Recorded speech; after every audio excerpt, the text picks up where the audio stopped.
Okay, बच्चों, now we are starting with a very important chapter, rather most important chapter of taxation.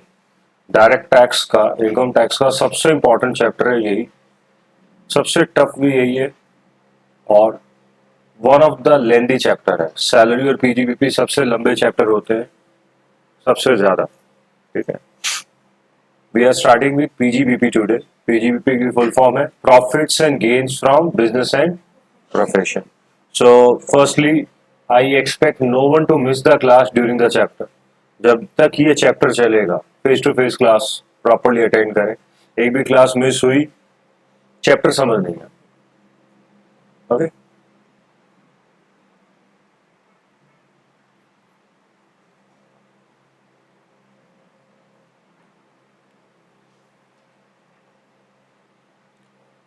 Section इस chapter में हम cover करेंगे 28 to 44. Start writing. As per section 28, पहला section introductory section होता है। As per section 28, income from any business or profession shall be taxable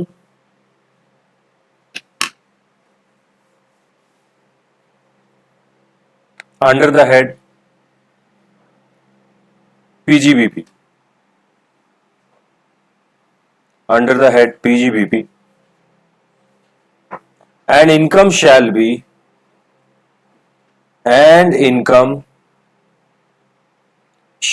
computed in the similar manner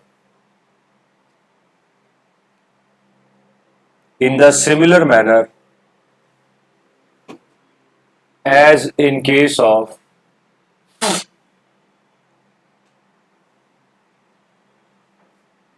general practice of accounting.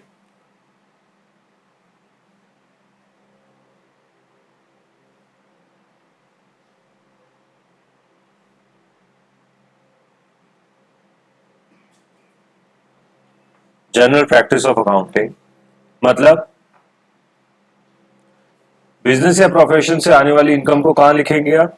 PGBP head के अंदर। Income किस तरीके से यहां पर कैलकुलेट होनी है आपकी, how you have to calculate your income not tax, कि क्या आपकी इनकम है, क्या आपकी इनकम नहीं है। जनरल प्रैक्टिस ऑफ अकाउंटिंग कैसे इनकम को कैलकुलेट करता था?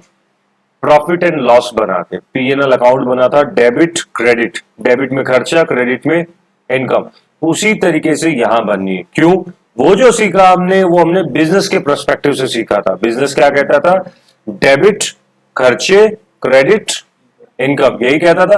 वैसे ही यहां करना, क्योंकि पीजीबीपी है profits and gain from business and profession है।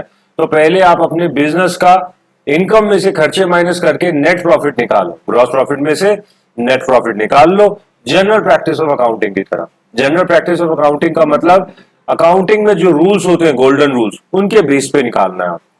ठीक है, don't worry if anybody don't know accounts, हमें यहाँ पर अकाउंट्स का कोई काम नहीं है। It's just that I am telling you कि प्रैक्टिस जो अकाउंट्स की है वो फॉलो करनी है आपको। प्रैक्टिस अकाउंट्स की मतलब कि डेबिट द खर्चे एंड क्रेडिट द इनकम, बस वो वाला चीज फॉलो करना है आपको, और अकाउंटिंग का कोई रूल नहीं है। अकाउंट्स में क्या कहां आता है वो अकाउंटिंग में बताया गया। इनकम टैक्स आपको खुद बताएगा कि क्या आपको डेबिट करना अलाउड है और क्या आपको क्रेडिट करना अलाउड है और क्या डेबिट करना नहीं अलाउड है आपको। मतलब सर, जब आप 12th तक अकाउंट्स पढ़ते थे या ग्रेजुएशन में पढ़ते, तो नॉर्मल अकाउंटिंग हमारी जो है वो क्या कहती है? प्रोविजन बना डालो बैड डेट्स का। एक एग्जांपल बता रहा हूं मैं, और भी बहुत सारी बातें हैं। तो all of you are familiar with the word provisions for doubtful debts. तो suppose if your income is 1 crore और आप 40% डाउटफुल डेट्स बना दो, नेट इनकम कितनी रह गई आपकी? 60 लाख। प्रोविजन फॉर डेप्रिसिएशन बना डालो, 40% वो बना दो, इनकम रह गई 20 lakh. Provision for something something और बना डालो। There are lot of provisions. ठीक है, वो बचा हुआ 20% और बना दो, नेट इनकम 0। बट प्रोविजन वो एक्चुअल में तो डूबी नहीं इनकम आपकी, दैट्स अ प्रोविजन। इस तरीके से कोई भी आदमी अपना टैक्स की चोरी आसानी से कर सकता है, इजंट इट? प्रोविजन नाम से कुछ भी कर लो आप, या काइंड ऑफ रिजर्व में ट्रांसफर कर लिया, या XYZ नेम से आप कुछ भी कर सकते हो। डेप्रिसिएशन अपनी मन मर्जी का लगा दो। क्या सर, मैं चाहता हूं कि मेरी मशीन पे 40% डेप्रिसिएशन लगे, 30 लगे, 20 लगे, कोई भी रेट लगा लो, जो मन करे। Depreciation is a non cash expense, मतलब उसमें एक्चुअल में कैश बिजनेस से बाहर नहीं जाता है, नॉन कैश एक्सपेंस बोला जाता है इसे, और उससे भी आप मैनिपुलेट कर सकते हो। तो मैं फिर से बताता हूं, सेक्शन 28 ने इंट्रोडक्शन दिया और उसने बोला कि पीजीबीपी की इनकम आप ऐसे ही कैलकुलेट करो जैसे जनरल प्रैक्टिस ऑफ अकाउंटिंग करता है। जनरल प्रैक्टिस ऑफ अकाउंटिंग को लोग थोड़ा सा मिसअंडरस्टूड कर जाते हैं। कैसे? वो समझते हैं कि जैसे अकाउंट्स में निकालना था वैसे ही निकाल लेते हैं। नहीं, आपको जनरल और प्रैक्टिस ऑफ अकाउंटिंग का मतलब है कि खाली रूल्स गोल्डन वाले फॉलो करने, जनरल प्रैक्टिस ऑफ अकाउंटिंग के। हमारे क्लियर? कौन से वाले?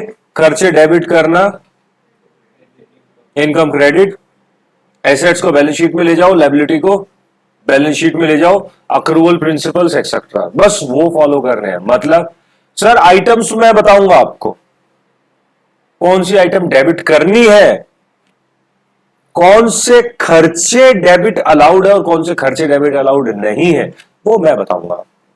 एक बार फिर से बोलूं, समझ आ गया? फॉलो वही रूल करो कि खर्चों को डेबिट करो, पर खर्चा मैं बताऊंगा तुम्हें। आपको मैं प्रोविजन डेबिट करने नहीं दूंगा। ऑब्वियसली बात है, मैंने आपको एग्जांपल से जस्टिफाई कर दिया कि अगर प्रोविजन को डेबिट करने दूं मैं आपको, तब तो आप तो गड़बड़ कर जाओगे। I will not allow you to debit any provisions. मैं आपको प्रोविजन डेबिट करने अलाउ नहीं करूंगा। है मैं क्लियर? पक्का? इसी तरीके से और बहुत सारी चीजें मैं आपको बताऊंगा कि जिस चीज को आप इनकम नहीं मानते हो वो इनकम है, और जिस चीज को आप खर्चा मानते हो वो खर्चा नहीं है। तो इससे आप इनकम टैक्स के एक इनकम पे अराइव हो जाओगे, एंड उस इनकम पे आपको टैक्स लगाना आता है, क्योंकि पीजीबीपी की इनकम पे स्लैब रेट पे टैक्स लगता है, and you are all are expert in slab. Normal slab पे टैक्स लगाना है। तो हमें सीखना क्या है इस चैप्टर में? हमें इस चैप्टर में सीखना है calculation of income, that's it, right? बड़ा मेजर शब्द जो बड़ी मेजर जो एक सेक्शन है इसका डेप्रिसिएशन है। सेक्शन 32 होता है डेप्रिसिएशन का सेक्शन, क्योंकि वहां सबसे ज्यादा मैनिपुलेशन होती है। कैशलेस एक्सपेंस है, वो बड़ी एक मैनिपुलेशन का एरिया, उसको ठीक से एक्सप्लेन किया हुआ है यहाँ पे। So let's start writing again. And income shall be computed in the similar manner as in general practice of accounting. But income and expenditure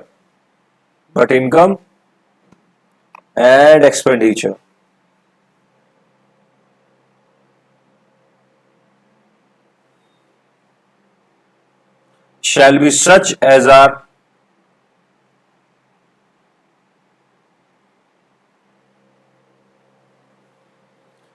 given under Income Tax Act. Income tax given under Income Tax Act.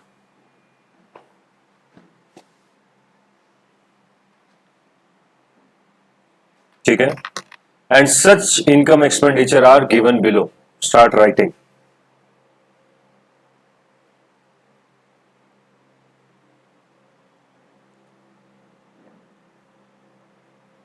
लिखो section 32 depreciation under income tax act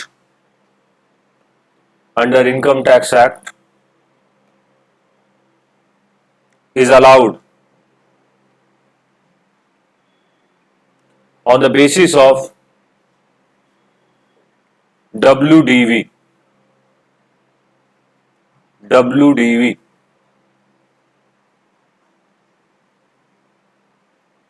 that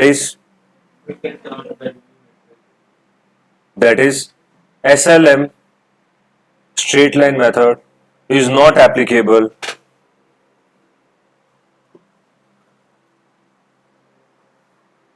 is not applicable in income tax. And further, rate of depreciation, further, rate of depreciation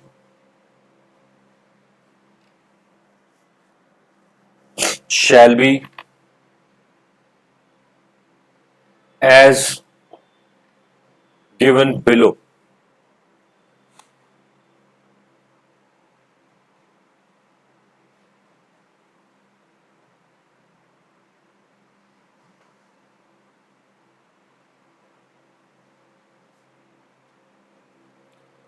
number one, एक table बना लो आप इस तरीके से।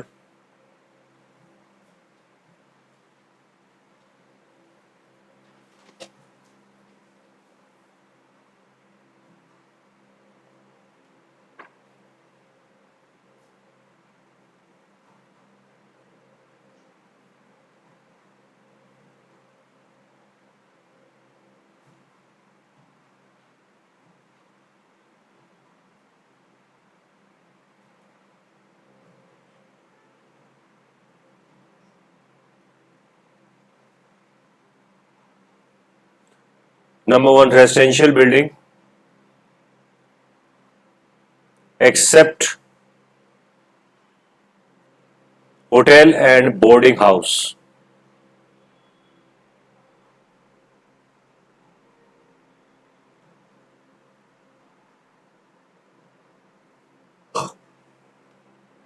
Number two, boarding house and hotel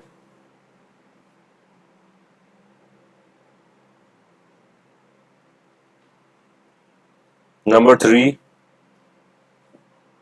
temporary structure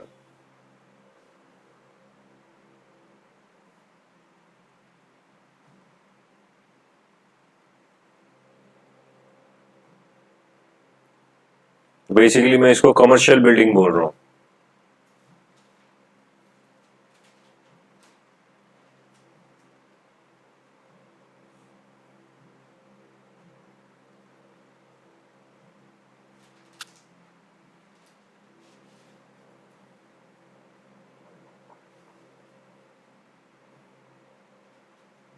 ये temporary structure example wooden structure.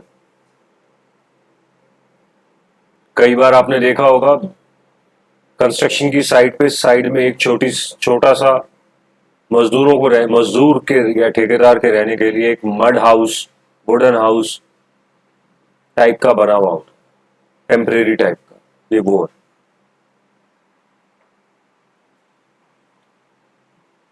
Fitting furniture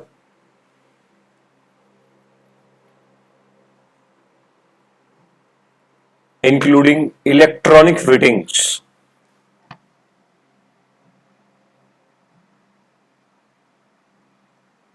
10%,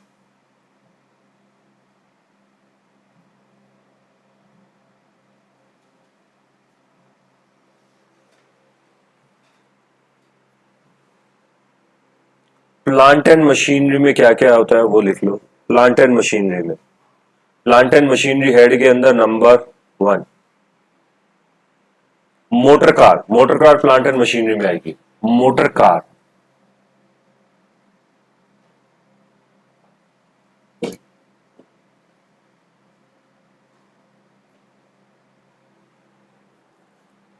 %15।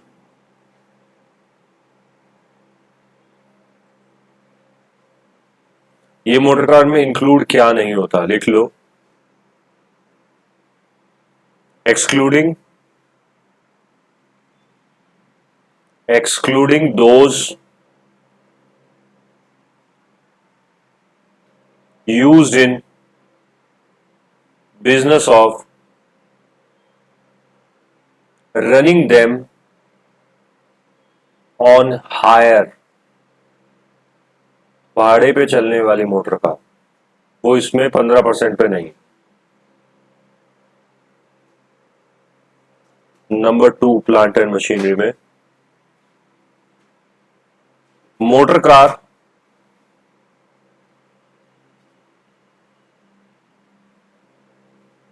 Excluding, same line दोबारा, those used in business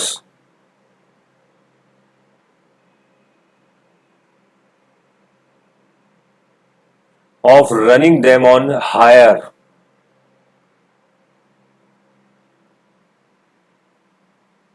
running them on hire purchase।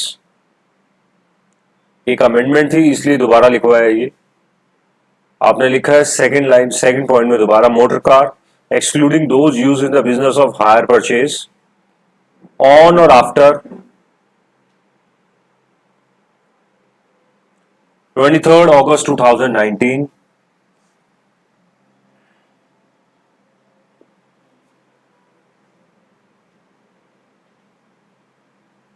19 to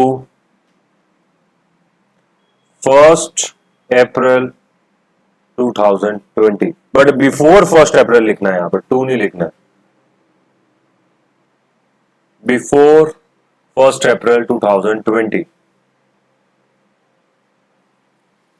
and is put to use before 1st April 2020। लिख लो एक line, and is put to use, put to use before 1st April 2020।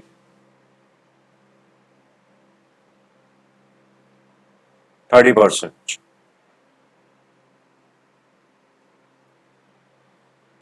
%30। Plant and machinery के अंदर third point, lorry, lorry lorry नहीं होती, truck lorry etcetera, LORRIES, lorries, taxis, motor बस,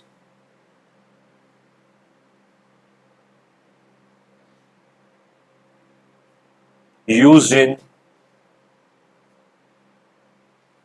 business of running them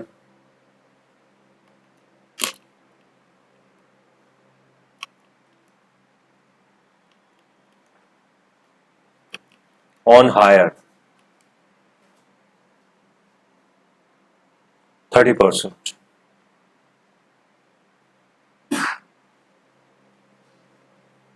एक fourth point amendment की वजह से लिखवाना पड़ रहा है, लिखो।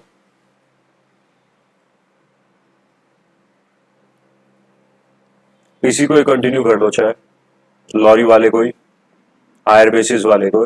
बट इफ, फोर्थ में इसी को ही लिख लो, but if the same is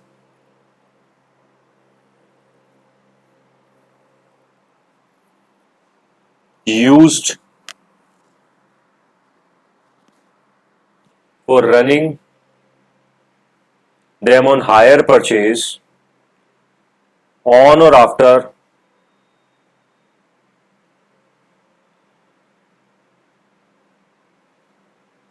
23rd August 2019 but before 1st April 2020 and put to use before 1st April 2020। Same ऊपर वाला,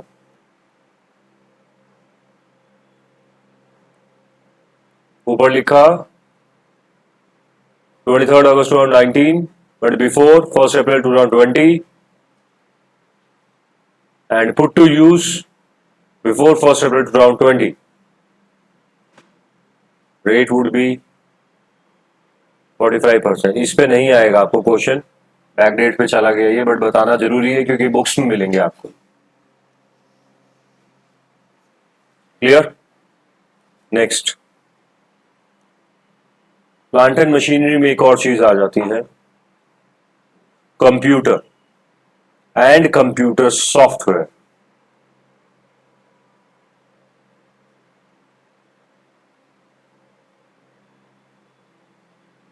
computer and computer software, plant में मशीनरी में आएगा वो। प्लांट एंड मशीनरी में हर वो चीज आ जाती है जो अदर देन ह्यूमन होती है। हर एक वो चीज income tax plant and machinery के हेड में, हेडिंग प्लांट एंड मशीनरी उन्होंने डाली हुई है, उसके अंदर लिखते रहते हैं उन चीजों। चाहे वो मोटर कार भी एक प्लांट एंड मशीनरी नहीं है, बट ह्यूमन रन करता है। Computer and computer software 40%।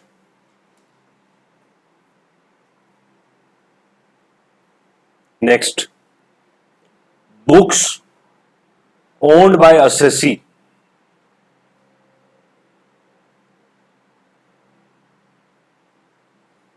for annual publication, मतलब वन टाइम जो प्रिंट होती है बुक्स, वन टाइम कौन सी, जैसे टैक्सेशन एनुअल पब्लिकेशन होता है, हर साल टैक्स की बुक बदल जाती है। टैक्सेशन की बुक आपकी अगर एसेट्स है, हर साल वो बुक बदल जाते हैं, तो इसको बोलते हैं एनुअल पब्लिकेशन। जैसे नॉवेल्स होते हैं वो एनुअल नहीं होते, वो लॉन्ग टर्म होते हैं, वो नॉर्मल बुक्स होती है। बट टैक्सेशन की बुक को हम एनुअल पब्लिकेशन बोल सकते हैं। तो क्योंकि एनुअल पब्लिकेशन है तो एक साल में इसकी वैल्यू खत्म, तो इसमें डेप्रिसिएशन कितना लगना चाहिए, 100%।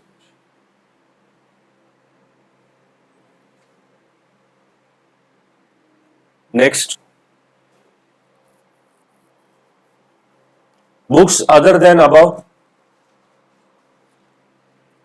60%।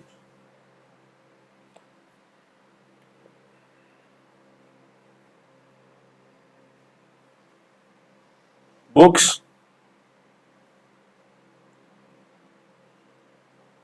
owned by SSE for lending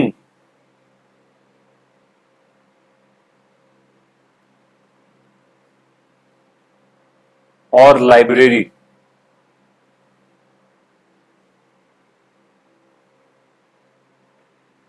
किताबें कौन सी वाली, या तो लाइब्रेरी वाली या उधार पे जो दी जाती है, किराए पे दी जाती है, वो 100%। इंटेंजिबल एसेट्स कौन सी होती है, trademark, patent, licence, designs, any commercial business rights 25%। 25% IPR 25%।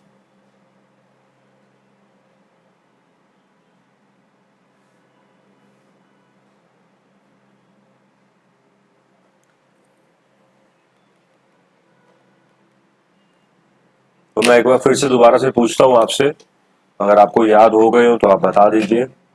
Temporary erection कितने परसेंट पे आएगा,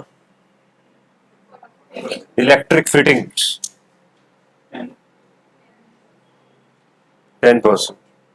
प्लांट एंड मशीनरी नॉर्मल लिखा हो अगर और कुछ भी ना लिखा हो क्वेश्चन में तो 15%, 15% वाला बात।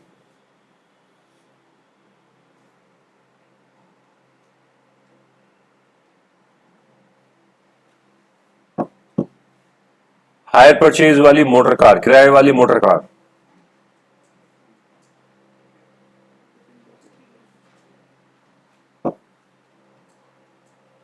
30%, 30%। एरोप्लेन्स नहीं लिखा तो लिख लो 40%। एरोप्लेन, एरो इंजन एक्सेट्रा 40%, और एक्स्ट्रा कहीं भी लिख लो।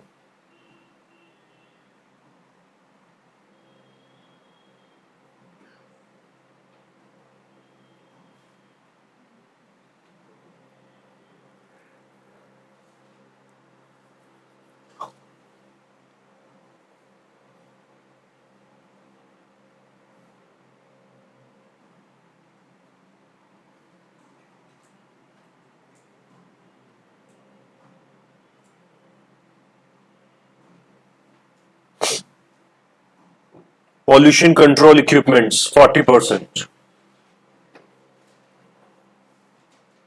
जैसे filter, dust collector,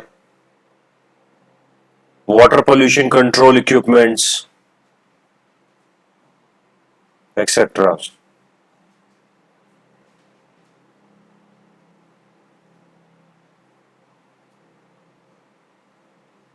pollution control equipment किसी भी तरीके के हो तो इसमें आएंगे।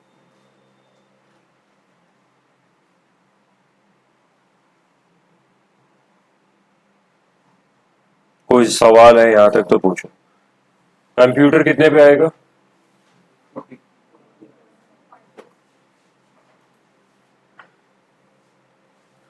प्लास्टिक मोल्ड्स, रबड़ मोल्ड, मोल्ड होते हैं खांचा, केक और बनाते हो तो मोल्ड यूज करते हो केक वगैरह के लिए। वैसे ही जब कैंडल बनती है या कई सारी फैक्ट्रीज में जूते बनाए जाते हैं या काफी सारे आइटम बनते हैं तो मोल्ड होते हैं, एक शेप होती है, खांचा होता है जिसके अंदर डाल के वो प्रोडक्ट बना दिया जाता है।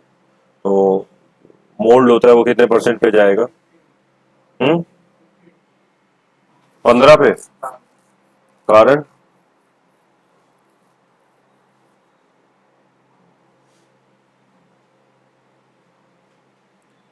मोल्ड में एक अमेंडमेंट थी, मोल्ड में एक अमेंडमेंट आई हुई है।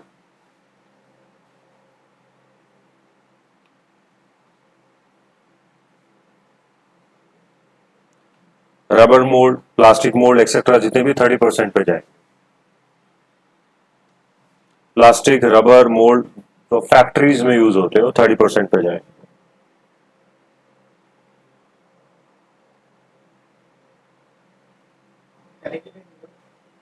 यही था 10 साल से, तो यही है। 10 साल पहले की अमेंडमेंट थी उसमें भी यही था, 10 साल पहले भी यही था। नाम बदल दिया उन्होंने, बस फैक्ट्री यूज लिख दिया क्योंकि लोग इसका मिसयूज करने लग गए थे, तो इसने क्लियरिटी के लिए यह लिख दिया यूज इन फैक्ट्रीज, बस ये लिख दिया।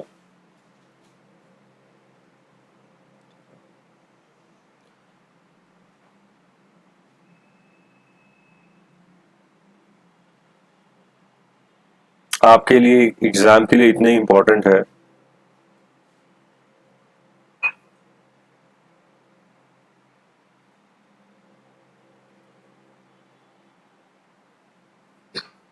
वैसे ही बता देता हूं, एग्जाम में नहीं आता ये gas cylinder including regulator valve etcetera 40% पे जाते हैं, 40% पे। एग्जाम में नहीं आता कभी भी।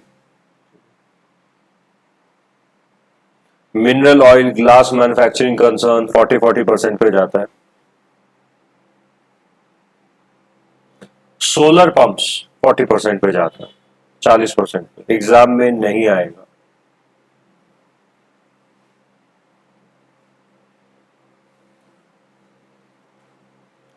किराए पे देने वाली बुक्स कितने पे जाएगी?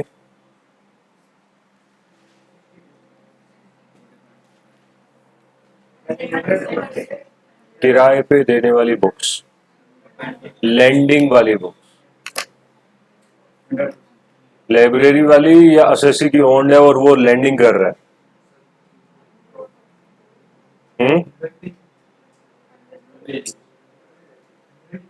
Owned by SSC and work of lending.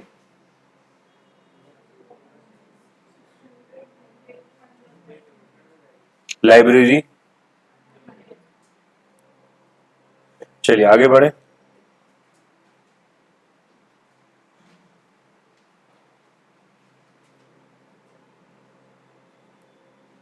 तो ये थी, मैंने आपको बेसिक रेट्स बता दिए।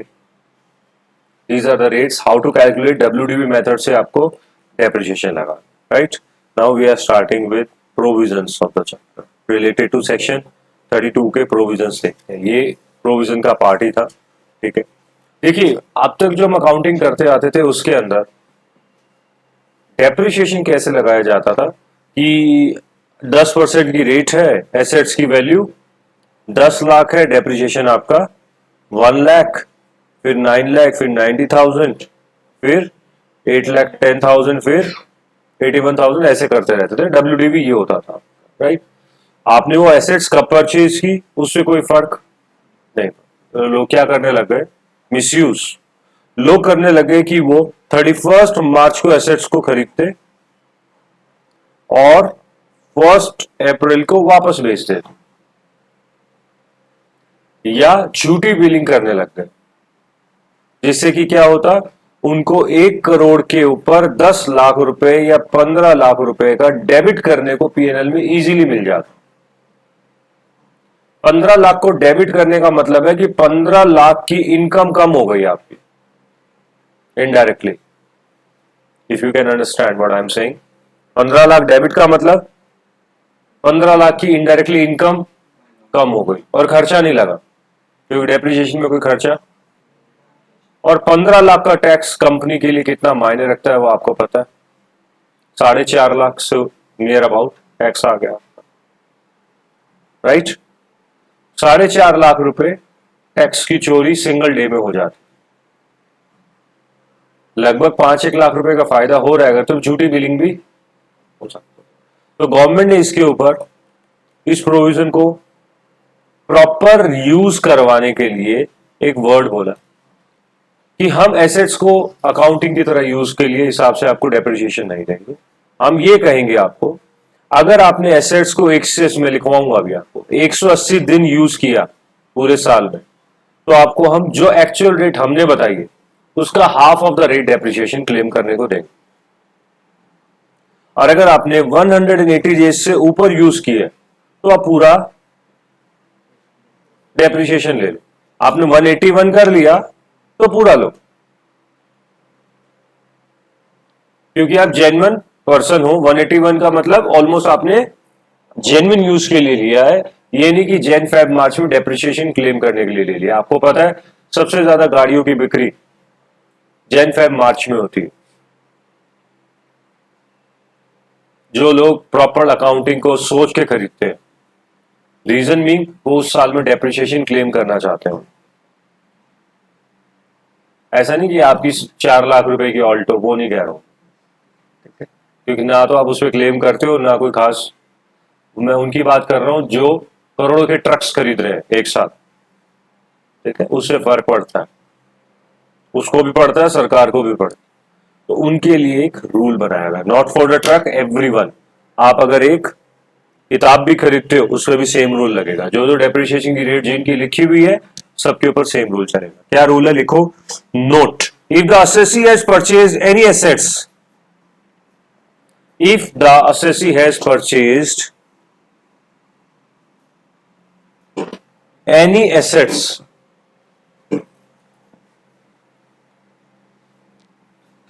during the year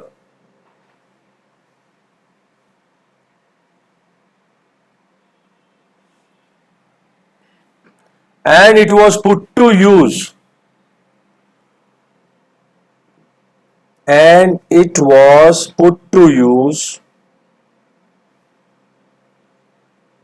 for less than 180 days,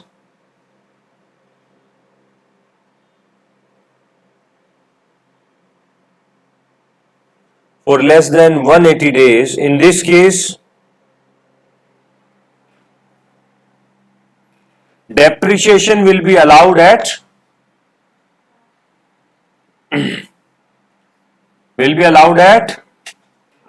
half the normal rate. Normal rate क्या है वो आपको मैंने लिखवा दी। तो क्लियरिटी के लिए बता दूं, एग्जाम में एग्जैक्टली कौन सा आता है, ये आ जाता है, ये वाला, मतलब एग्जैक्टली 180 डेज और मोर वाला। तो उसमें 180 दिन एग्जैक्ट करके दे देते हैं आप कि तब कौन सा लगेगा, तो लिख लो।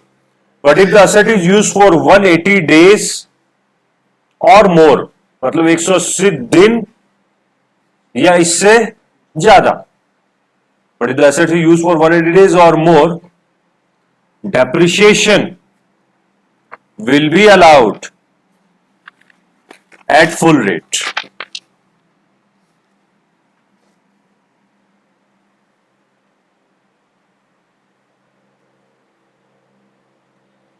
Will be allowed at full rate. Clear है? ये तो बहुत सिंपल सा हो गया। सरकार यहां तक नहीं मानी, लोगों ने फिर से गड़बड़ करनी शुरू कर दी। लोगों ने क्या किया, एसेट्स को खरीद लिया सितंबर के नियर अबाउट और उसको यूज किया खाली एक दिन 31 मार्च को और 1 अप्रैल को बेच दिए। फिर से बोलो, फिर से बताओ, मशीन को खरीदा सितंबर में, 180 दिन हो जाएंगे, टेंशन है तो जुलाई में ले लो बस। मशीन को खरीद लिया जुलाई में, पड़ी रही मशीन, यूज किया 31 मार्च को, एक दिन 2 घंटे के लिए, और 1 अप्रैल को वापस भेज दिया, तो फुल रेट मिल जाएगा इनको इस तरीके से। तो सरकार ने कहा, फिर से लिखो नोट, आप जहां जहां लूपहोल निकालते हो वहां वहां सरकार आ जाती है। पुट टू यूज वर्ड लिखो, एक आपने उससे पहले भी लिख चुके हो वर्ड एक जगह, पुट टू यूज का मतलब लिखो, put to use.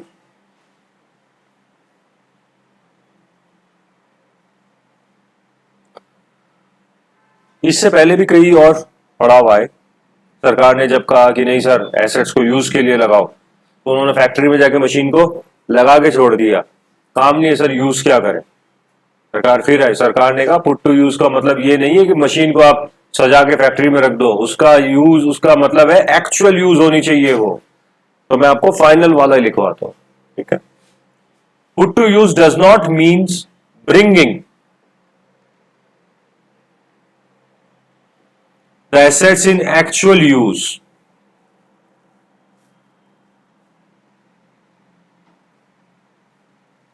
Rather, it means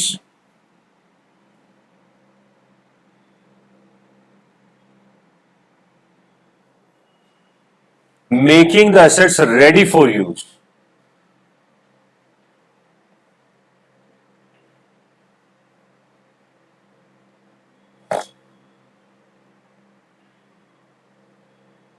That is, installation of assets is called as put to use.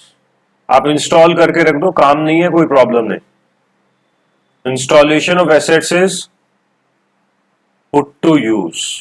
लोग कंप्यूटर सॉफ्टवेयर्स ले लेते थे, उनमें लाइसेंस की नहीं डालते थे, जिससे कि वो नया ही रहता था, पर उसमें डेप्रिसिएशन ले लेते थे, उसको रीसेल कर देते। हो सकता है क्योंकि जब उसमें लाइसेंस की डलेगी तभी उसकी एक्सपायरी स्टार्ट होती है या उसका यूज स्टार्ट हो जाता है, यू कैन अंडरस्टैंड, राइट। तो इन्होंने बोला कि वो नहीं चलेगा, installation will be treated as proper put to use. Clear, एक एग्जांपल से ज्यादा समझ आएगा, देखो, ABC limited purchase one plant and machinery on 1st July 2023,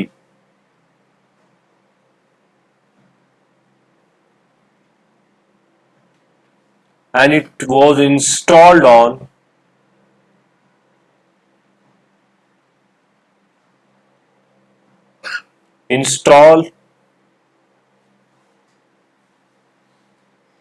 on 1st October 2023, but actual use started on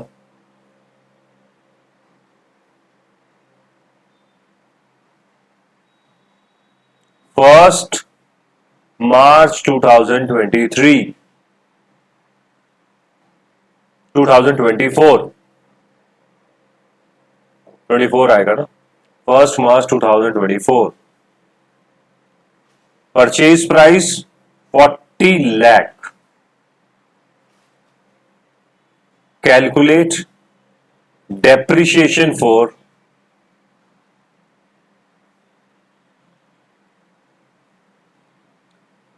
23-24, 23-24 के लिए डेप्रिसिएशन कैलकुलेट करो।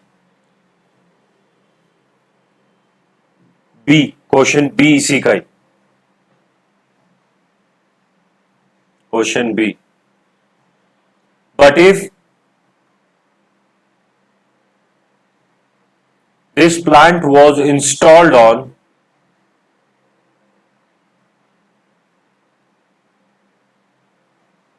10/10/23, 10 तारीख 10वां महीना 23, depreciation would be dash।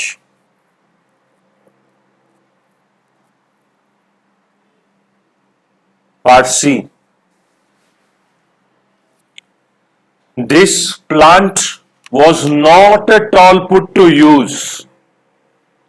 Not at all put to use in 2023-24 financial year. Depreciation would be dash. Full stop. Please start solving.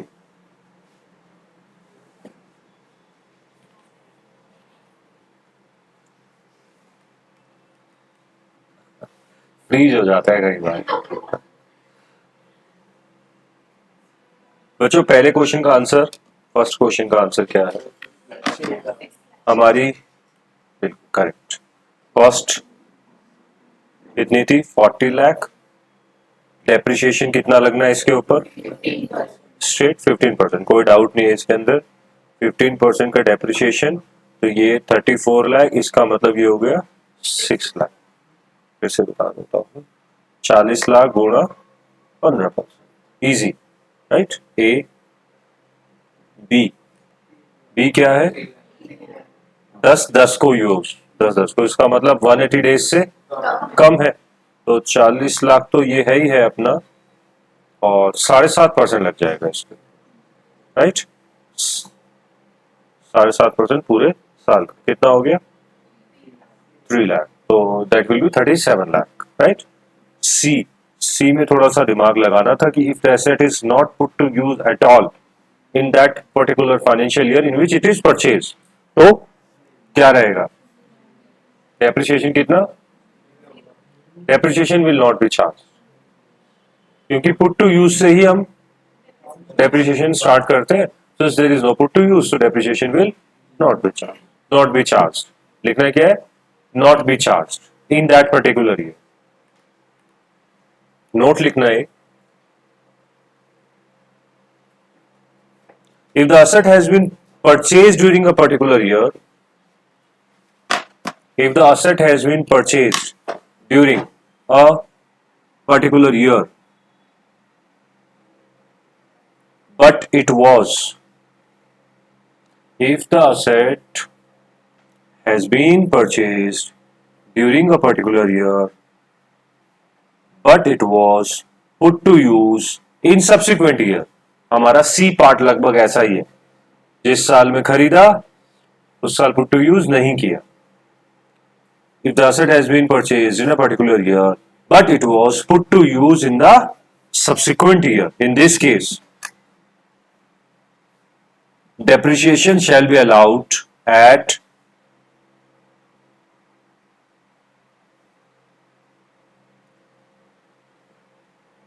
full rate. Inverted commas, underline, bold, italic, underline, important line. Depreciation will be allowed at full rate in the year when it is put to use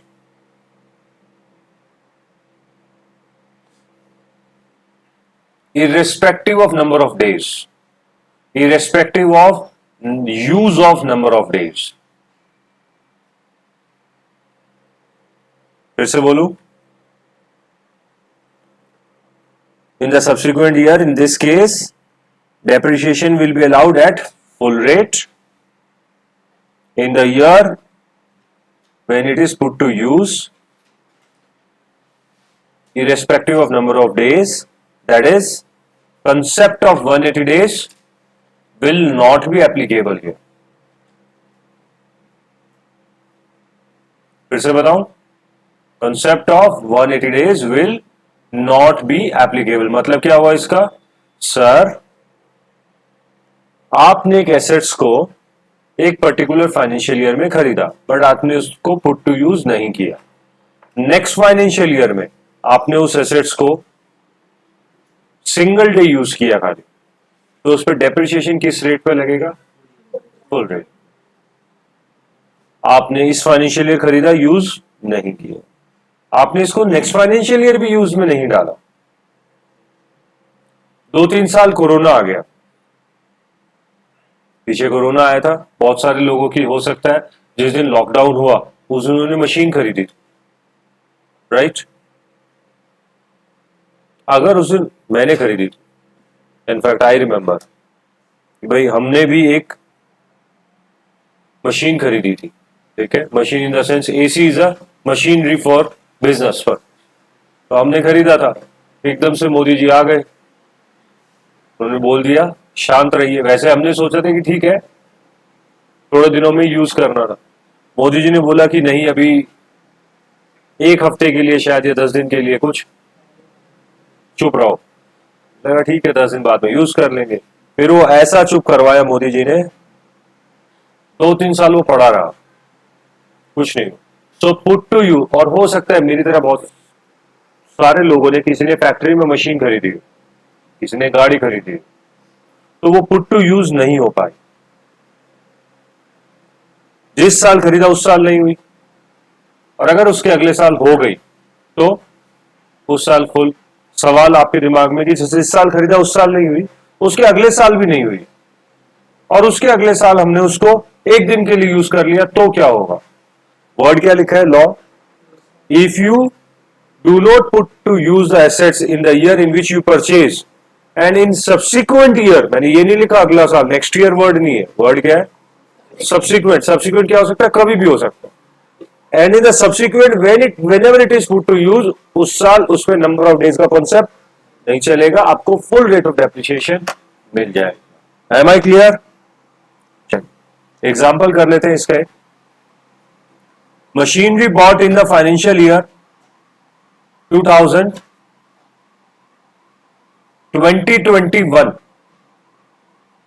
for ₹40 lakh,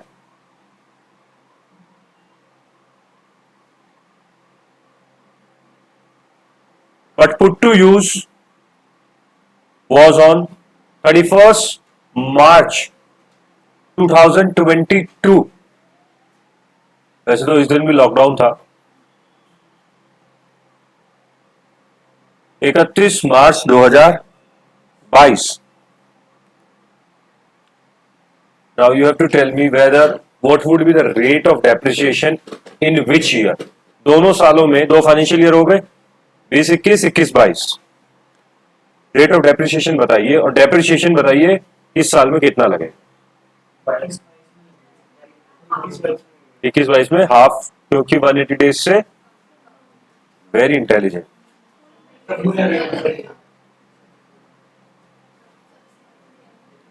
मैं इतनी कहानी क्यों बताई? हाँ जी, क्या लगेगा? मुझसे बात करो। फुल पक्का? कौन से साल में? 21-22। Whatever is the subsequent year, 21-22 है, उसमें फुल लगेगा, राइट। फुल मने 15% के हिसाब से वही 6 लाख का रेट लग जाएगा। क्लियर? लिख लेना। चल आगे बढ़ते। कई बार ऐसा भी हो सकता है कि एसएससी ने एसेट खरीदी और उसको बेच दिया, अभी डेप्रिसिएशन कैसे करते हैं? अपना अकाउंटिंग क्या कहता था कि जितने दिन को आपने यूज किया उतने दिन का प्रोपोर्शनेटली लगा लो। इनकम टैक्स कहता है नहीं, इनकम टैक्स कहता है नहीं, नो प्रोपोर्शनल सिस्टम। 31 मार्च को अगर आपके पास एसेट्स है, then you can only get the depreciation, otherwise easy. लिखे, if any SSC has sold asset during the financial year, no depreciation will be allowed during that financial year।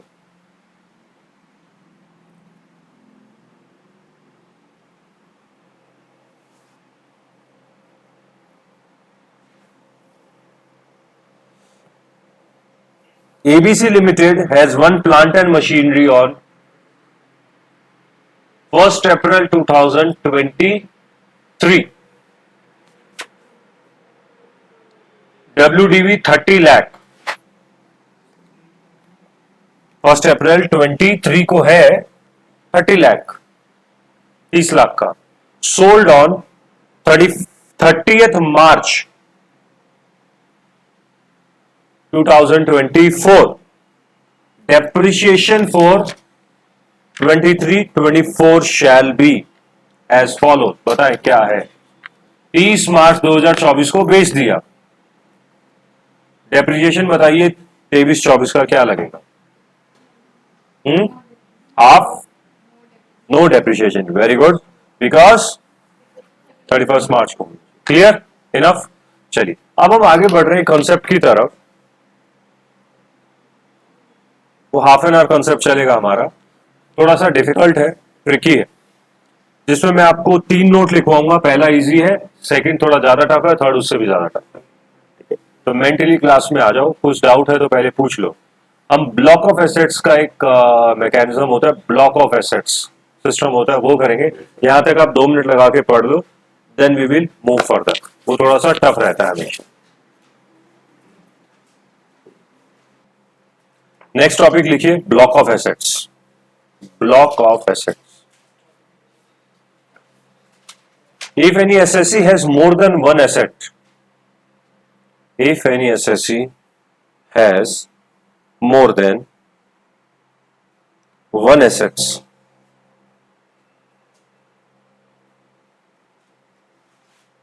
in such cases, depreciation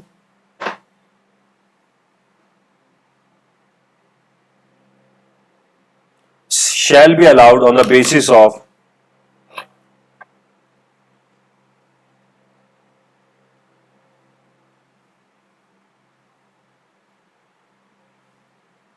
block of assets mechanism.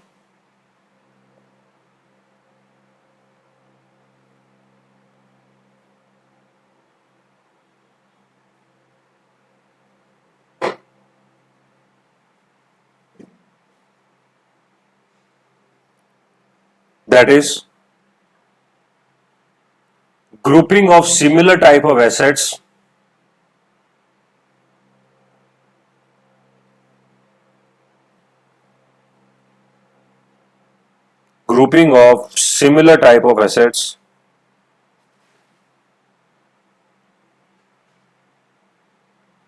having same rate of depreciation.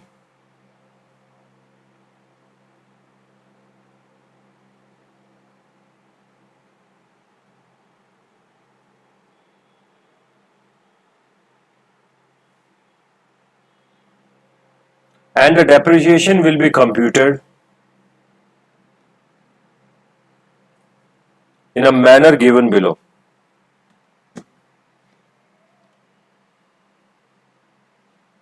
Simple क्या है, अगर broader वे में समझाऊं मैं आपको,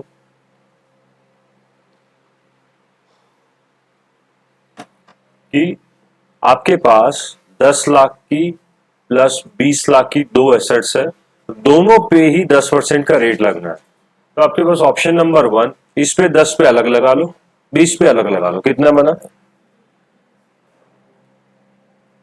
3 लाख. और यहाँ पे आपके पास एक ऑप्शन है 30 लाख के ऊपर 10% लगा लो. कितना बना? ग्रुप करके लगाना ज्यादा बेटर है. ये है बस कॉन्सेप्ट. इजी है. हाँ आएगा, वो आएगा, ऐसा होगा. सेकंड नोट में वही हो. पर समस्या तब आ जाती है कि आपने ग्रुपिंग तो कर रखी है, बट आपने किसी एक साल के अंदर इस 10 लाख वाली मशीन को सेल कर दिया. ठीक है, तो क्या किया जाएगा? इफ एंड बट, मतलब परमुटेशन कॉम्बिनेशन काफी आएंगे. नई खरीद ली कोई 180 दिन से कम की हो, तो क्या करना, वो सीखेंगे. लिखें note 1, in a manner given below. Note 1 ऐसा, टेक द ओपनिंग WDV. कैसे डेप्रिसिएशन लगाना है वो मेथड बता रहा हूं मैं. Take the opening WDV of block of assets.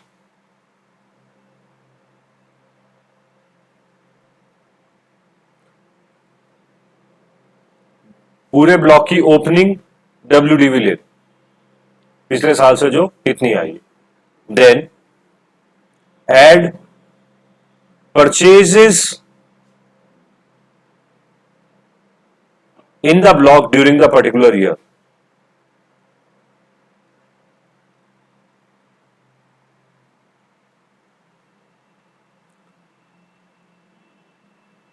Less sale price of assets.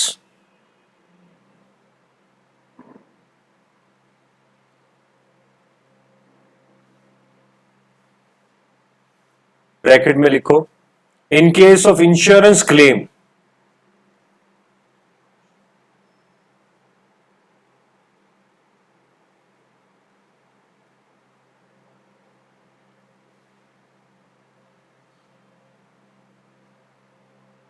in case of insurance claim, deduct the amount of claims so received.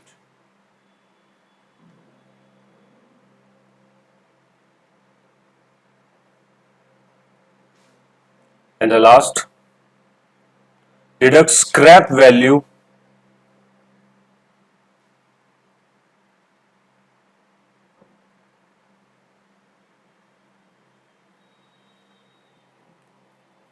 and now charge the depreciation on the value derived.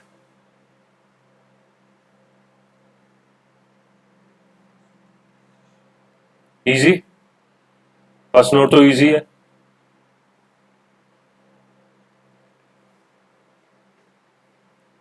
Charge the depreciation on value derive. Easy है ये. Opening ले लिया, purchase वो add कर लिया, cell के वो minus कर दिया, स्क्रैप वैल्यू में अगर कबाड़ में गई है तो वो माइनस कर दो. इन दोनों में से एक ही आएगा, या ये आएगा या ये आएगा. या तो प्रॉपर रनिंग में बेचिए या फिर स्क्रैप में जंक को बेचिए. उसमें से इंश्योरेंस क्लेम सेल प्राइस में से माइनस कर देना. क्यों? क्योंकि वो आपको ऑलरेडी बेनिफिट मिल चुका है. नेट लिख देना है आप. Easy. Note number 2, if the asset was put to use for less than 180 days,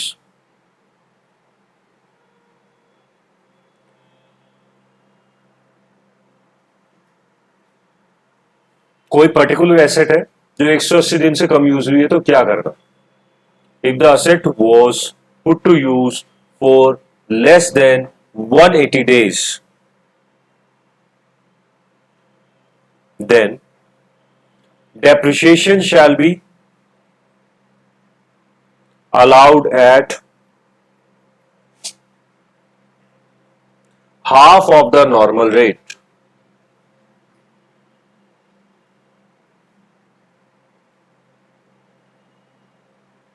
On the value of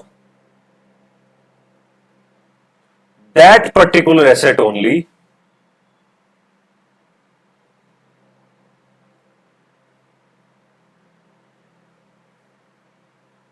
and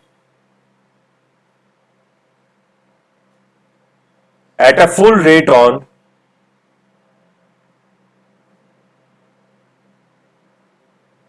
balance amount. Digest कर लेना. अगर कोई ऐसे एसेट्स जो आपने इस साल खरीदे इस ब्लॉक के अंदर जो 180 दिन से कम यूज किए, अज्यूमिंग कि आपकी ब्लॉक की वैल्यू ओपनिंग की 40 लाख थी, आपने 10 लाख का इस साल ऐड किया, बट जनवरी में खरीदा आपने, लेस देन 180 डेज, सेल कुछ भी नहीं किया, स्क्रैप कुछ भी नहीं है, तो ब्लॉक की वैल्यू एंड में कितनी आ गई? 50 लाख. बस सिंपल डेप्रिसिएशन कैसे लगाना है आपको? सर 40 लाख के ऊपर तो आप लगा दो, 40 लाख तो फुल पे, वो तो नॉर्मल चल रहा है, और 10 लाख आपका हाफ पे. बस इतना करना, और डेप्रिसिएशन जो भी आएगा उसको टोटल कर. Easy. Third and important, if the value of asset which was put to use, if the value of asset which was put to use for less than 180 days, is exceeding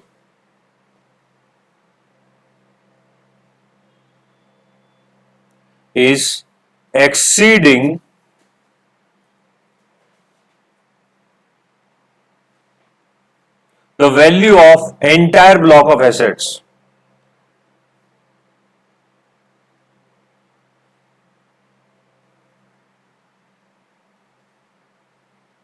Is exceeding the entire block of assets. In that case,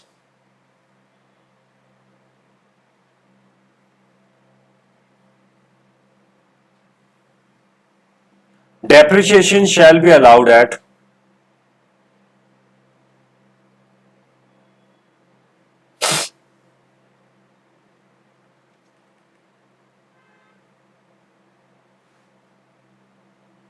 half the normal rate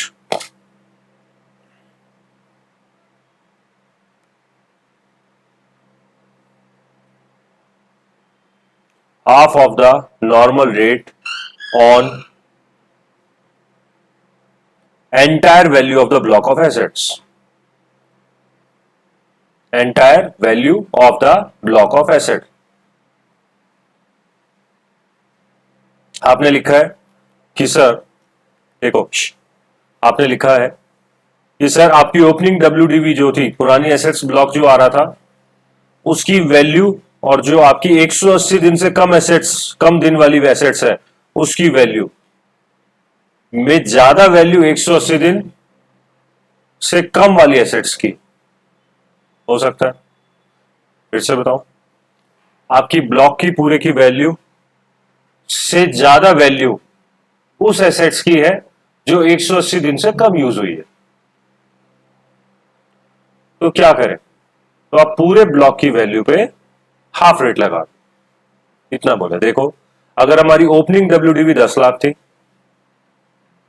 और आपने purchase की 50 लाख की, जो कि 180 दिन से कम है, 60 लाख की ब्लॉक की वैल्यू है। टोटल ब्लॉक की वैल्यू कितनी है? 60 लाख, जिसमें 180 दिन से कम वाली वैल्यू है 50 और 180 दिन या उससे ज्यादा वाली है 10 लाख। तो ऑब्वियसली कौन सा नोट लगेगा इसमें? स्टेप कौन सा है? थर्ड वाला। तो टोटल ब्लॉक की वैल्यू कितनी हो गई? टोटल ब्लॉक की वैल्यू 60 लाख। 60 लाख पे कौन सी रेट लगेगी? 7.5। थर्ड वाले में गलती कर देते हैं बच्चे जब क्वेश्चन आता है।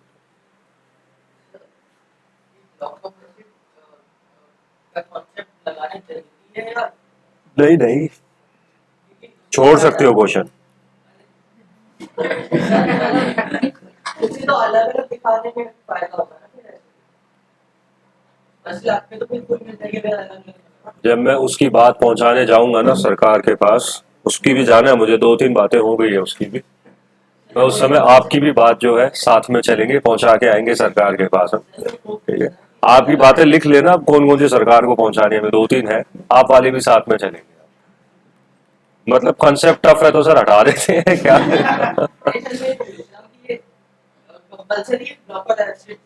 डेप्रिशिएशन, चलिए एक मैं नई चीज बता दूं, as per the judgement taking benefits of depreciation are mandatory. सरकार ने आपको भिगो के जूता मारा है इनडायरेक्टली। डेप्रिशिएशन आपकी मर्जी नहीं है कि आप लगाओ ना लगाओ, सरकार कहती है लगाना पड़ेगा, हम आपको बेनिफिट देंगे। ठीक है, बेसिकली आप बहुत सारी चीजें हैं इसमें, अगर आप डेप्रिशिएशन क्लेम नहीं करते तो एसेट्स 2 नंबर में खरीद सकते हो आप, ब्लैक इकोनॉमी बढ़ती है। दूसरी चीज, प्रोडक्शन में गड़बड़ करोगे क्योंकि प्रोडक्शन पकड़ा जाएगा, इतना स्टॉक कहां से आया तुम्हारे पास जब मशीन नहीं है, तो सारी चीजें गड़बड़। और तीसरी चीज, आप ऐसा भी कर सकते हो कि सर इस साल डेप्रिसिएशन नहीं लूंगा, मैं किसी एक साल में पूरा ले लूंगा, अगर मैंडेटरी ना हो ये रूल, किसी एक साल में पूरा ले लूंगा। उससे क्या होगा, आपकी फिगर्स जो है वो रॉन्गली रिप्रेजेंट होगी, क्योंकि पिछले 2 साल में लॉस दिखा रहे हो और इस साल में अचानक से आपका प्रॉफिट आसमान पे चला जाएगा क्योंकि आप डेप्रिसिएशन क्लेम कर रहे हैं। तो इससे शेयर होल्डर्स या स्टेक होल्डर्स को गलत व्यू जाएगा बैलेंस शीट का। ब्लॉक ऑफ एसेट्स क्यों जरूरी है? ब्लॉक ऑफ एसेट्स का कॉन्सेप्ट पीजीबीपी के लिए बना दिया गया क्योंकि अदरवाइज आप कैसे क्लेम करोगे? आपकी कैलकुलेशन आपकी ज्यादा है, साथ ही साथ डिपार्टमेंट को भी तो देखना पड़ेगा इसमें। और इनडायरेक्टली आप देखेंगे डिपार्टमेंट को लॉस नहीं है इसके अंदर, लॉस आप ही का, ठीक है, या पार पे हो। तो everything whatever we are writing is mandatory. जो भी चीज मैंडेटरी नहीं है मैं ऑप्शनल खुद बता देता हूँ। तो आई होप ये समझ आ गया आपको। कोई सवाल है कंसेप्ट पे तो पूछो, कॉन्सेप्चुअल कोई सवाल है तो पूछो।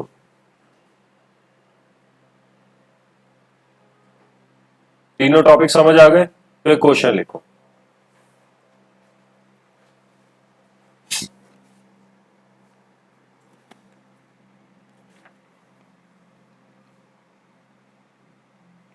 पक्का समझ आ गया? श्योर? तो एक टेस्ट ले लेते हैं आज आपका। चलिए नेक्स्ट पेज निकालो। कोई सवाल है? अभी भी 2 मिनट दे रहा हूं, पूछ लो आप। चलिए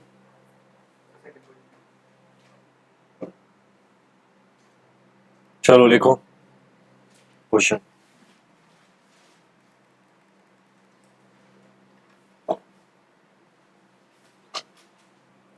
ABC Limited has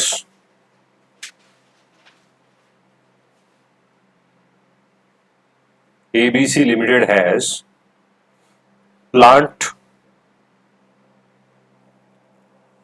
P1, P2,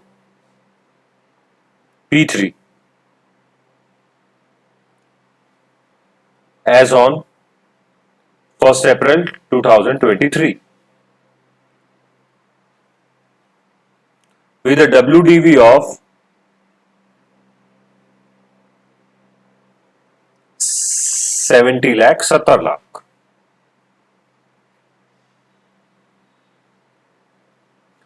Plant P4 was purchased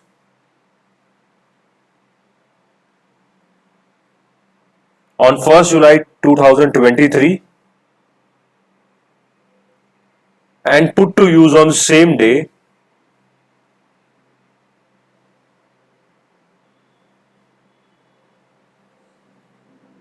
for rupees 30 lakh.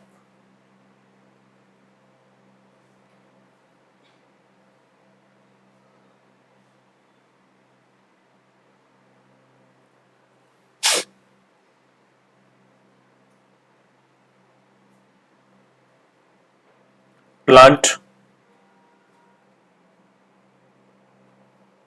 P1 was sold for rupees 40 lakh on 1st 2024.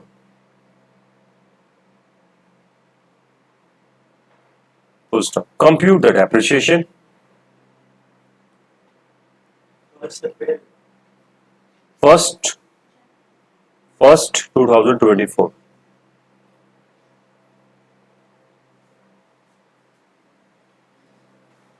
Question B.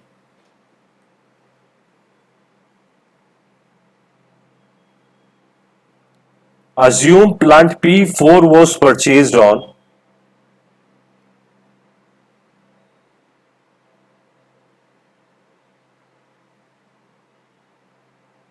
1st November 2023 and put to use on same day.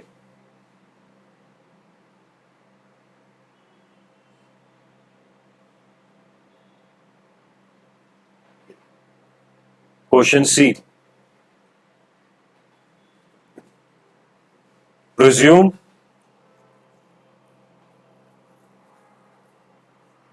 P4 was purchased on 1st November 2023 and continue आगे. P1 was sold for 80 lakh. 80 lakh. कितने का बेचा? 80 lakh. 3 question है, 10 marks, 10 marks and 10 marks, total 30 marks. Correct answer आएगा तो ही number मिलेंगे, otherwise 0 number. Start doing. आपस में बातें नहीं करनी है, नोट्स देखना चाहो देख सकते हो।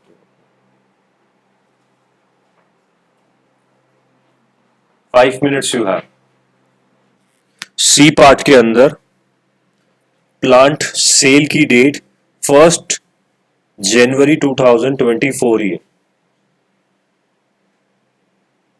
P1 पहले भी तो इसी दिन बिका है ना, 1 जन 2024। तो ये सेल की डेट जो है 1 24, राइट, और ये एज इट इज सेम था। Start doing.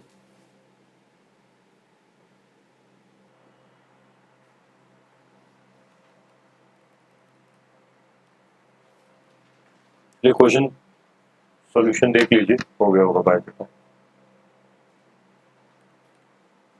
इसमें सेक्शन कौन सा लगेगा? 32 का सेक्शन का क्वेश्चन। सबसे पहले ओपनिंग कितना है? 70 लाख। आपने परचेज की है 30 लाख की, एंड सेल की आपने 40 लाख की। आपकी ब्लॉक की वैल्यू कितनी आ गई? 60 lakh. Question comes for depreciation. ये है 31/3/24 की रेट है ये, क्लोजिंग WDV नहीं है अभी भी। So I think there is no question. 15% depreciation सब पे लगा दीजिए, that will amounts to 9 lakh. 9 lakh. तो क्लोजिंग WDV आपकी, क्लोजिंग ये है, ओपनिंग कितनी आएगी?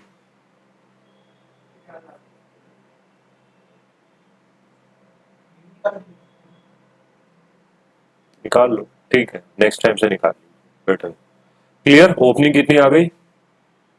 ये क्या मतलब? इजी, सबका सही है ये। हाँ,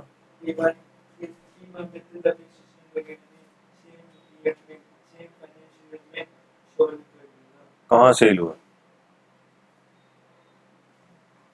हाँ, तो once there is the value is into the block, they lose their individual identity। क्या इससे आंसर किसी का डिफरेंट आ रहा है? किस किस का डिफरेंट है? एक और आप, हाँ बोलिए, शर्म मत कीजिए, बोलो। मार्किंग कैसे करोगे अदरवाइज? बताओगे नहीं, फिर कॉपी देखूंगा, क्लास में बेइज्जती होगी, क्या फायदा? बताइए। द ओनली क्वेश्चन इज, क्या ये आंसर है आपका 9 लाख या नहीं है? नहीं है ना, बस ठीक है, क्रॉस करो। आपका 9 लाख है। 9 लाख किसका नहीं है? फर्स्ट क्वेश्चन में डेप्रिसिएशन 9 लाख है। कट करो ना, why are you talking so much? Cut करो उसको। लास्ट 9 लाख है, ओके। क्यों, इफ, बट बाद में लेंगे, अभी पहले आप अपनी मार्किंग करो ठीक से। 9 लाख है ना, जिनका 9 लाख है 10 मार्क्स है, 9 लाख नहीं है 0 मार्क्स। बात कर, क्यों एक्सेट्रा बाद में करते हैं। सेकंड क्वेश्चन, सेकंड क्वेश्चन कहता है कि मेरी ओपनिंग WDV 70 लाख की थी, मैंने परचेज किया है कुछ इसमें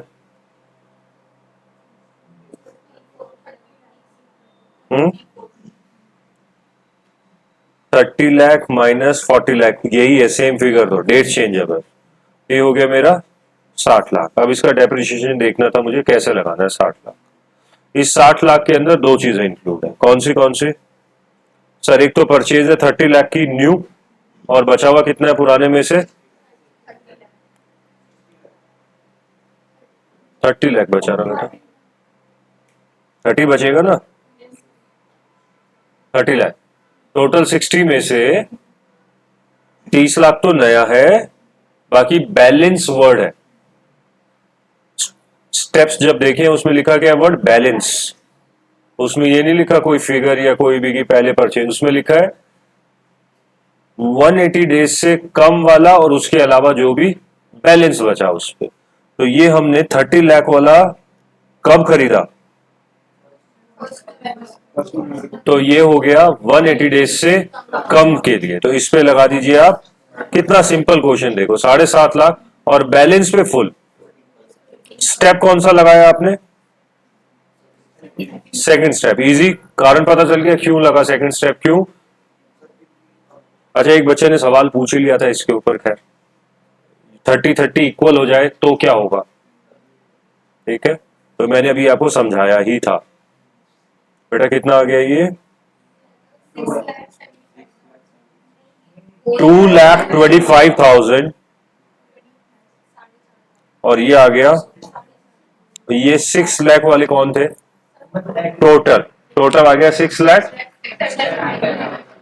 किसी का 6,75,000 से डिफरेंट आंसर है तो बताओ, क्रॉस कर दीजिए। क्यों नहीं पूछ रहा हूं मैं, हम ही करेंगे डिस्कस। क्रॉस कर दीजिए। गलत है, गलत है, गलत। हाँ? ये आ गया दोनों, 450 एंड 225, ठीक है, ये भी आ गया तो भी चलेगा। लास्ट, हाँ गलत।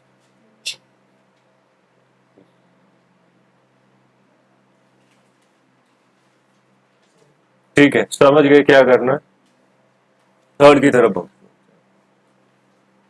थर्ड की तरफ, थर्ड कहता है कि आपकी वैल्यू कितनी थी? प्रिज्यूमिंग आपने P4 परचेज किया 1 नवंबर को और P1 सेल किया 80 लाख का। तो पहले तो मैं P1, P2, P3 पुराने मेरे कितने के थे? 70 लाख, ठीक है। P4 खरीद लिया कितने का? 30। ये हो गया मेरा 1 CR। इसमें से मैंने एक प्लांट P1 सेल कर दिया 80 लाख का, वैल्यू रह गई मेरी 20 लाख। 20 लाख के ऊपर अब डेप्रिसिएशन कैसे लगे वो बताना है। तो सर ये तो एंटायर बिक चुका है, स्टेप कौन सा लगेगा पहले? स्टेप थर्ड, 3 ना, सेकंड है कोई? हाँ एक है करा ही नहीं,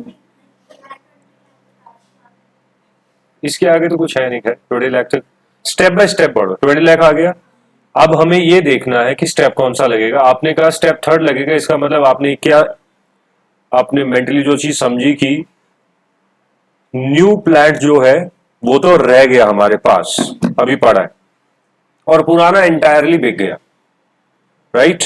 तो पुरानी की वैल्यू है 0 और न्यू की वैल्यू है 20, यही बोला आपने।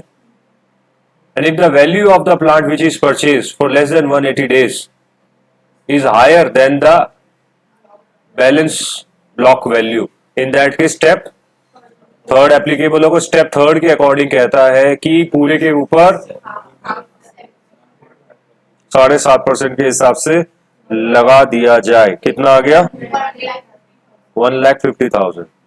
डेप्रिसिएशन ओपनिंग आ गया आपका 18,50,000 फर्स्ट 24 को। हाँ जी, ये 1.5 लाख का डेप्रिसिएशन किसी का आया है? किसका नहीं आया? ज्यादा वाला एक, मतलब क्या गलत है या सही है? गलत है, कट करो। ये ठीक निकल गया। लास्ट गलत, क्रॉस करो। अब इसका मतलब क्या है, सही या गलत?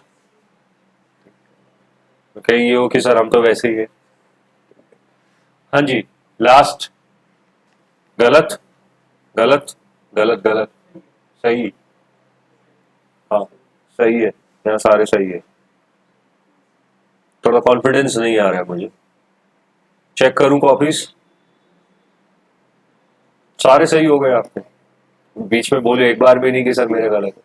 हाँ जी, चलो अभी हम इफ वर्ड पे जाएंगे, पहले आपके मार्क्स देख लेते हैं।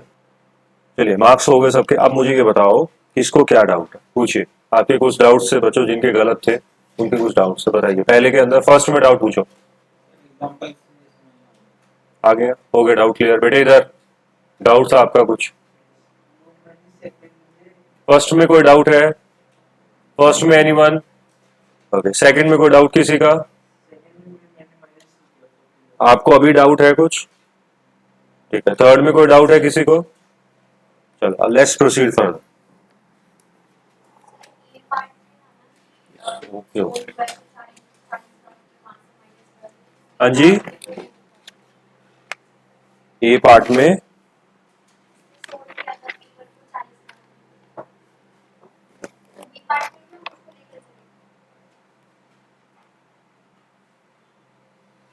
बी पार्ट में हाँ चलेंगे ना, लेकिन गलत करिए आपने, बता दो। आप समझे, ए पार्ट के अंदर पूरा था ये वाला,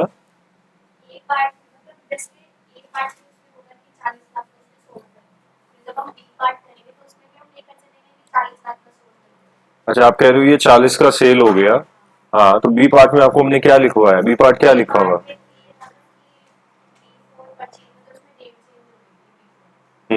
हाँ बाकी सब, हाँ जिम का ये देखो ना, 70 30 और 40, यही गलत कर रहा खाली। ठीक, at least mentally be confident what ever you know, अगर आपको लगता है कि मैं सही कर दूंगी।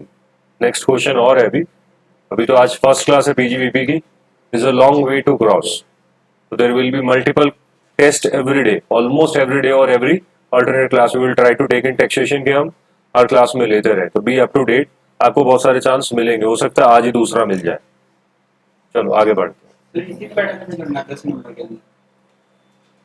प्रॉपरली लिख के करना है, ओपनिंग WDV, ये जो पैटर्न है ना ऊपर लिखा है हमने ये वाला, इस तरीके से कर, इतने मिल जाएगा। मार्क्स आंसर सही आने पर मिलेंगे। चलो आगे बढ़े। अब सवाल आता है कि कई बार जब हम एसेट्स को बेच देते हैं तो ब्लॉक की वैल्यू से ज्यादा में बिक जाती है। वो ब्लॉक है पूरा 1 करोड़ का और आपका सेल प्राइस है 1 करोड़ 10 लाख का, और हो सकता है कि आपका ब्लॉक है 1 करोड़ का और आप एंटायर ब्लॉक को सेल कर देते हो 80 लाख, तो आपके पास 20 लाख नेगेटिव है वहां, तो इसको क्या माना जाएगा, इसका क्या ट्रीटमेंट होगा? तो लिखे, ब्लॉक ऑफ एसेट्स हो गया कंप्लीट, आगे इसी को कंटिन्यू कर रहे हैं ब्लॉक को ही। If there is a negative balance in the block of assets,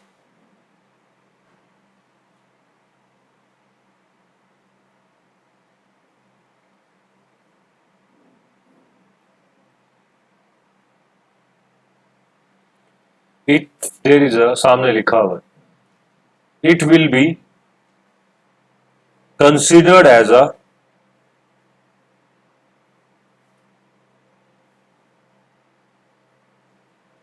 short term capital gain as per section 50,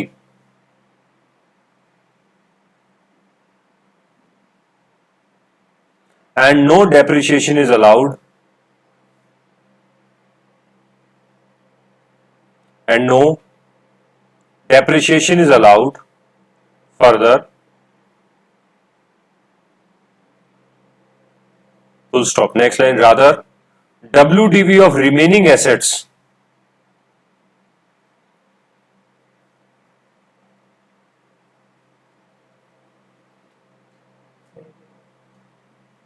WDV of the remaining assets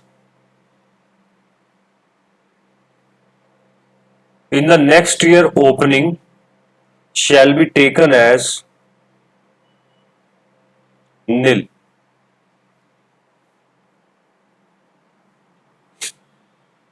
मैं फिर से बोलता हूं एक बार पूरा, if there is a negative balance in any block of assets this will be considered as a short term capital gain. कारण why short term, I will answer you for that reason. जब भी किसी assets जो depreciable है वो कभी भी long term नहीं बनेगी, कभी भी आपकी लाइफ में, कभी भी ये रूल बना लो, any assets which is depreciable will never be treated as a long term assets. तो जिंदगी में कभी लॉन्ग टर्म नहीं बनेगी। आपने उसको खरीदा 20 साल पहले है, बेच आज रहे हो, तब भी वो लॉन्ग टर्म नहीं मानी जाए। Any assets which is depreciable, reason समझ आ गया क्यों?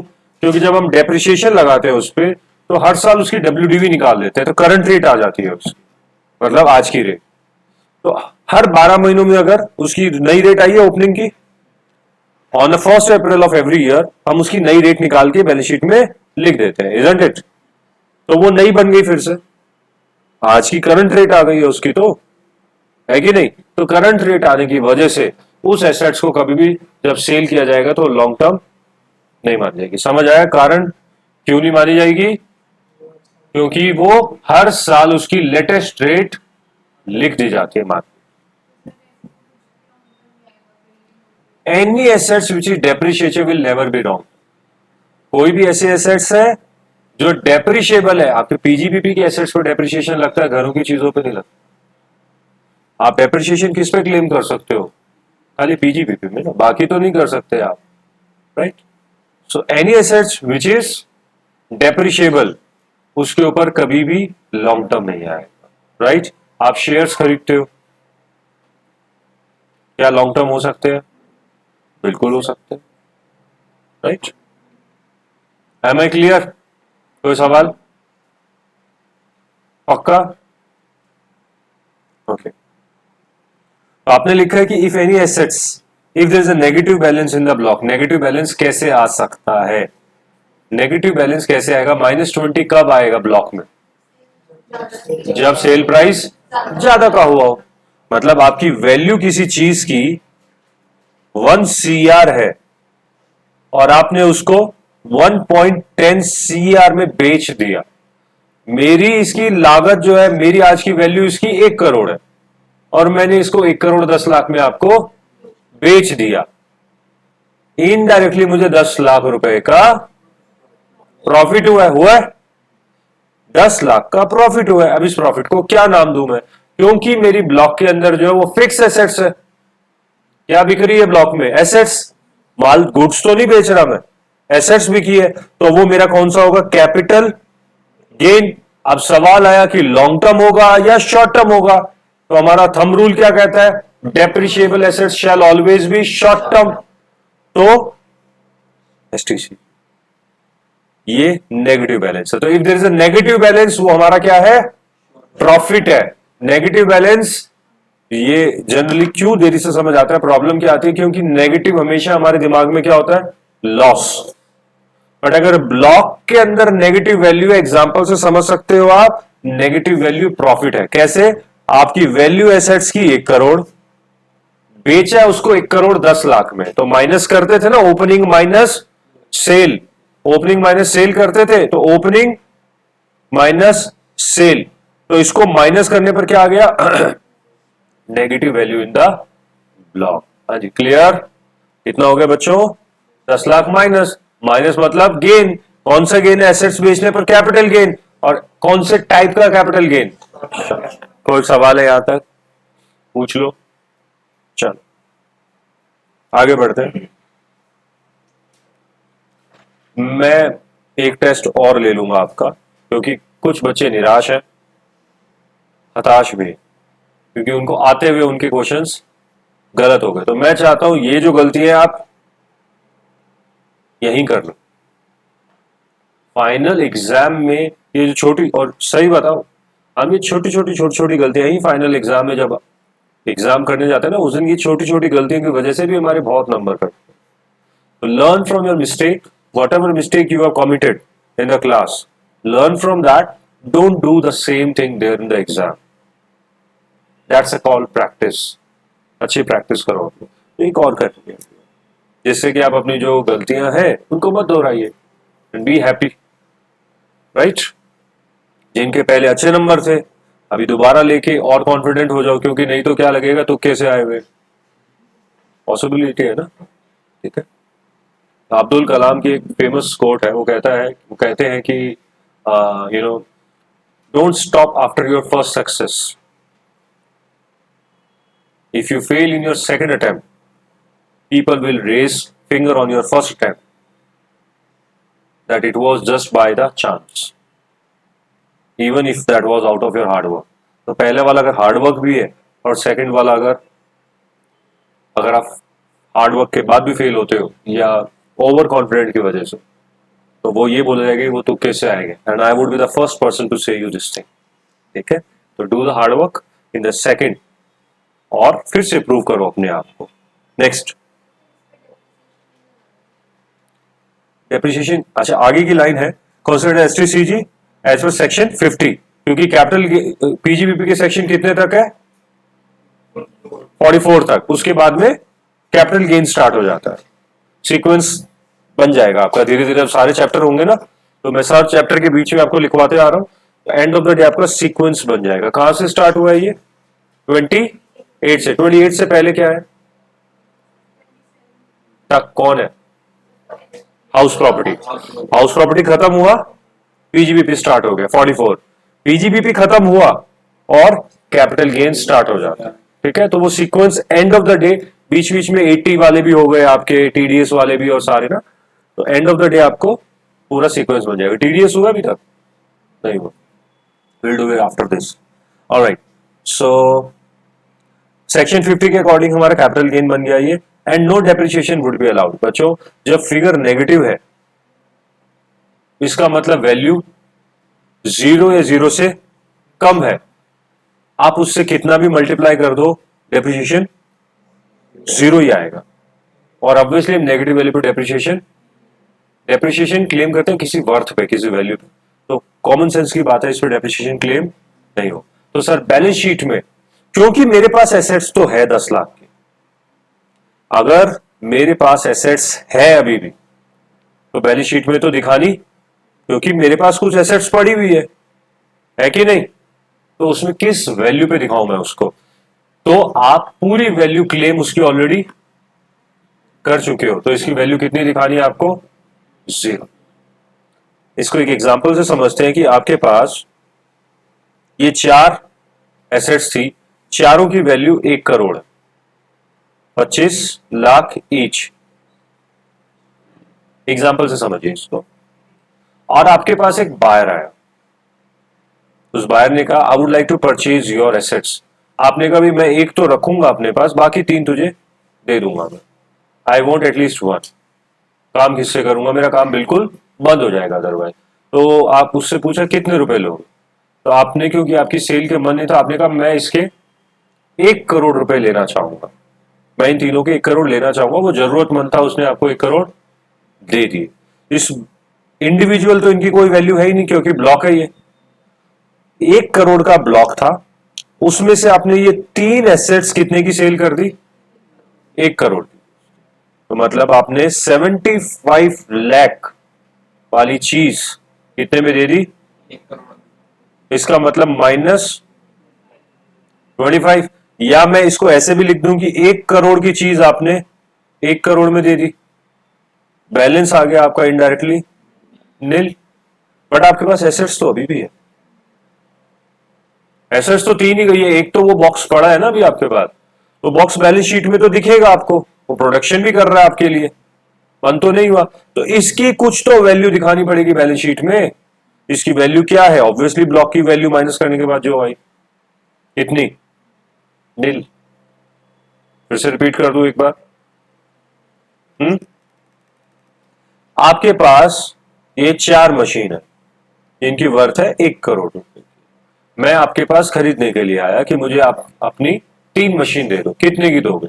आपने कहा मैं ये तीनों मशीन 1 करोड़ की दूंगा। जब आपने इंपोर्ट की थी उस समय रेट कम थे, अब रेट्स बढ़ गए, आपने कहा मैं ये 3 मशीन तुम्हें 1 करोड़ की देने को तैयार हूं, right? You said I am ready to sell you these 3 machines for ₹1 crore. अब अकाउंटिंग क्या हुई? आपकी वर्थ क्या है यहां पर? 1 करोड़ पूरे ब्लॉक की। आपको इंडिविजुअल नहीं पता किसका क्या है एट प्रेजेंट, तो 1 करोड़ का ब्लॉक की वैल्यू और उसमें से 3 मशीन आपने अपने यहां से हटा दी, राइट? और आपने इसमें से कितने पैसे ले लिए उससे? ओपनिंग माइनस सेल, आपकी ब्लॉक की वैल्यू नील। नेक्स्ट ईयर ओपन करते हो आप अपने बुक्स, तो आपके पास दिखता है कि एक मशीन पड़ी हुई है और मेरी ब्लॉक की वैल्यू कितनी है? नील। लास्ट लाइन क्या लिखी है? and the WDV of remaining assets written down value if there is a remaining assets, तो उसकी क्या है, नील अगले साल। और ये कंसेप्चुअली मैंने आपको बता दिए क्यों नील हो। अभी और बेटर समझ कैसे आएगा, अब सपोज करते हैं कि ये हो गई आपकी ओपनिंग वैल्यू नेक्स्ट ईयर की 24-25 की। इस साल आपने एक एसेट्स खरीद ली P5 आपने खरीदी 20 लाख रुपए की, तो आपके पास कितनी एसेट्स हो गई अब, 2, कितने की, नील प्लस 25 लाख, कितना 20 कर दो, 20 लाख, तो इन दोनों की वैल्यू कितनी हो गई, 20 लाख। हाँ, तो नील पे पड़ी हुई assets, you have already taken the whole depreciation of that thing, no, आप तो उसका ऑलरेडी अमाउंट क्लेम कर चुके हो, आप दोबारा क्लेम कर लोगे। अगर मैं इसकी वैल्यू, सिंस पहली बात तो मुझे उसकी वैल्यू नहीं पता, क्योंकि उस पर्टिकुलर ब्लॉक की तो मैं पूरी की पूरी वैल्यू क्लेम कर चुका हूं ना, तो मैं अब इसकी वैल्यू लिखूं कैसे। आपने 1 करोड़ का ब्लॉक है, 1 करोड़ में बेच दिया, कैपिटल गेन,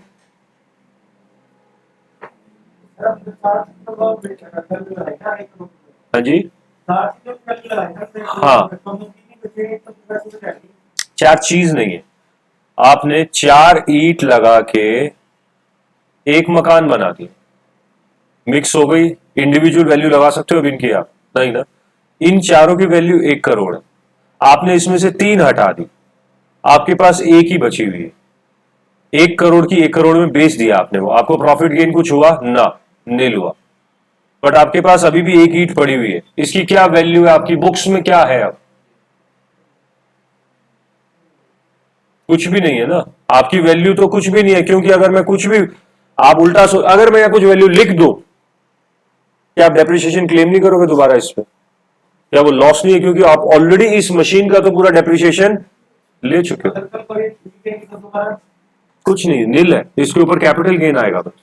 मान लीजिए ये कहते हैं कि सर ये एसेट्स मैं अब, लेट्स टेक द सिचुएशन, यहीं पे मैंने नई ना खरीद के और इसको अगले साल 24-25 में 20 लाख का बेच दिया, तो क्या होगा, तो 20 लाख का आपका शॉर्ट टर्म कैपिटल गेन होगा और कुछ नहीं होगा।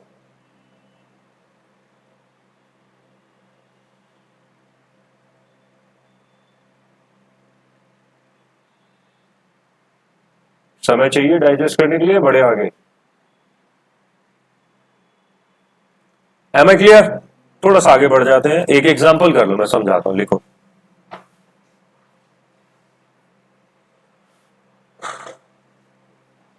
ABC Limited has plant P1, P2, P3.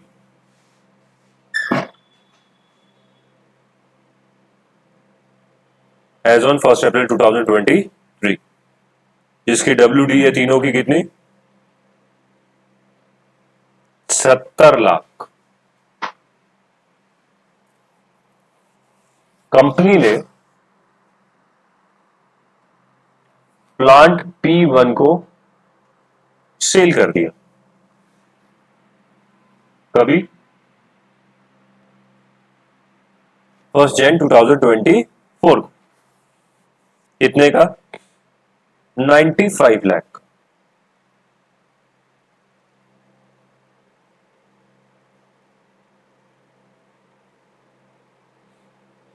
एक प्लांट को बेच दिया, उसमें से 95 लाख का डेप्रिसिएशन कंप्यूट करना आपको, कैसे करूंगा सर, कैसे होते हैं depreciation compute properly, sir opening WDV कौन से की, P1, 2, 3, कब की, 1/1/23, कितनी है, 70 lakh. Purchases during the year, no no no no. Sale during the year, P1 1/1/24, कितना, 95 lakh. Scrap, no no no. Final value for depreciation कितनी, -25 लाख, -25 लाख। तो सर ये तो वैल्यू पर डेप्रिसिएशन लगेगा नहीं, rather this is called as your short term capital gain. And अब हमारे पास ईयर खत्म हो गया, हमारा साल खत्म हो गया, नेक्स्ट ईयर की क्लोजिंग निकाल लो पहले इस साल की। क्लोजिंग कब? 31 मार्च 24 को। क्या है क्लोजिंग में आपके पास अवेलेबल? P2 एंड P3 कितने की वैल्यू का? नील वैल्यू का, यही है। और नेक्स्ट ईयर ओपनिंग WDV यही सेम P2 P3 वैल्यू नील। पक्का? चल। ऑन 1 जुलाई 2024, इसी को आगे कंटिन्यू करो। ऑन 1 जुलाई 2024, इसी को आगे क्वेश्चन है, एक एक आगे कंटिन्यू करो इसको। ऑन 1 जुलाई 2000, ये मैंने यहां तक आपको बता दिया है, और बेटर क्लियरिटी और कर लो। ये लो, यहां पर लिख दोगे आप ओपनिंग कब? 1 24 को। कितना? P2 एंड P3 कितनी वैल्यू के साथ? नील के साथ। अब आगे 1 जुलाई 24, company purchase P4 for ₹50 lakh. Company purchase P4 for 50 lakh. Calculate closing value and depreciation and next year opening figure. देखो इधर कैसे होगा, हैव अ लुक, इधर देख लो, लिख लिया ये। तो अब हम आते हैं क्लोजिंग। क्लोजिंग कब हो रही है हमारी? 25 को।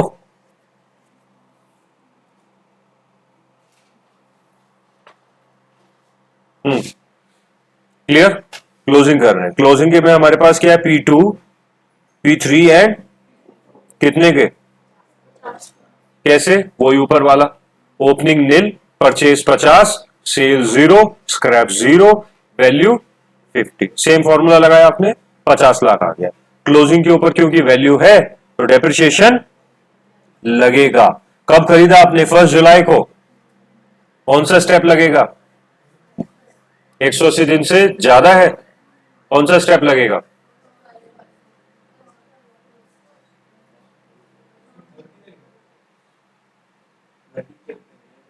एक 180 दिन से नई एसेट्स जो खरीदी है वो 180 दिन से ज्यादा है, और उसकी वैल्यू एंटायर ब्लॉक की वैल्यू से भी ज्यादा है। तो बताएं क्या होगा? फर्स्ट लगेगा या थर्ड लगेगा? कौन सी रेट पे लगाएंगे? Doesn't matter even. Value rate of depreciation 15% लगना है, क्योंकि 180 दिन से ज्यादा है उस, और उधर 0 है। मैटर तब करता वहां कोई वैल्यू होती कि आधा उस पे आधा उस पे करता है। खैर एनीवे, अभी हम इस पे कौन सा रेट लगाएंगे? Calculation of depreciation. कितना? 50 लाख मल्टीप्लाई बाय 15%, कितना है बेटा? 7.5 लाख। हाँ, और बैलेंस कितना रह गया? 42,50,000। ये आ गया आपका क्लोजिंग और नेक्स्ट ईयर की ओपनिंग। ये होगा आपका। This is the solution. या please ask the question now.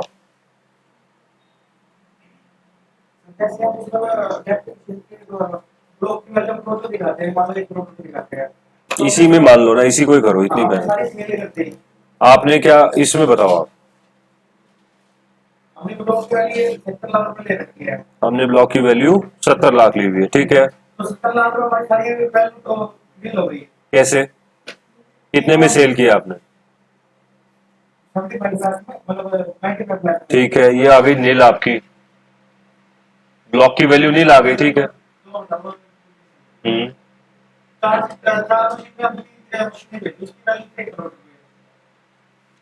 आप मुझे बता रहे हो या कुछ पूछ रहे हो? पहले तो ये बताओ। हाँ, आपकी 3 मशीनें थी, नया कुछ एग्जांपल बनाते हैं, चलो। P1 2 3 4 की वैल्यू है 1 करोड़। हमने इसमें से 1 2 3 बेच दी, 1 CR की बेच दी। तो 2 कैलकुलेशन करनी है यहाँ पर पहले, कि आपका एक तो आ गया नील, क्या आ गया? हाँ जी, P4 आपकी नील वैल्यू पे जाएगी। P4 किस वैल्यू पे जाएगी? नील वैल्यू पे। और इस साल आपका STCG कितना आ गया? नील। ये हो गई बात खत्म, क्योंकि 1 करोड़ का 1 करोड़ में बेच दिया। अब आ गया कि सर मेरे पास एसेट्स है, तो पहले तो इस साल को क्लोज करो आप। ओपनिंग जब आएगा जब इस साल क्लोज होगा, तो इस साल को क्लोज करते हैं। क्लोज करते टाइम आपने देखा कि सर ये एसेट्स तो मेरे पास है ही नहीं, क्योंकि जा चुकी है। आपकी फैक्ट्री में एक मशीन अभी भी पड़ी है, पर उसका क्लेम मैं पहले ही ले चुका हूं, तो मेरी इसकी वैल्यू कितनी बच गई? अब मेरे लिए इसकी वैल्यू है नहीं। बात कर क्लियर? ओपनिंग भी क्या है इसका? यही तो करा है हमने यहां।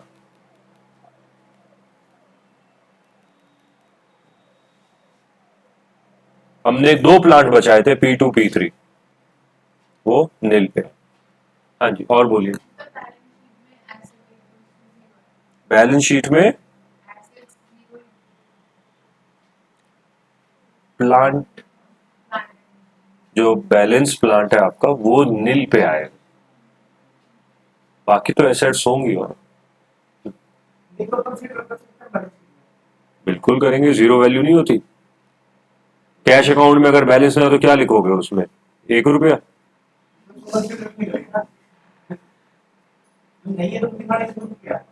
प्लांट पड़ा है सर, आपको एसेट्स पड़ी है, उससे प्रोडक्शन हो रहा है, उससे प्रोडक्शन होगा, दिखाने की जरूरत पड़ेगी, क्योंकि आपके पास एक एसेट। ब्लॉक अभी भी जिंदा है, ब्लॉक अभी भी जिंदा है। ब्लॉक अभी भी जिंदा कैसे है?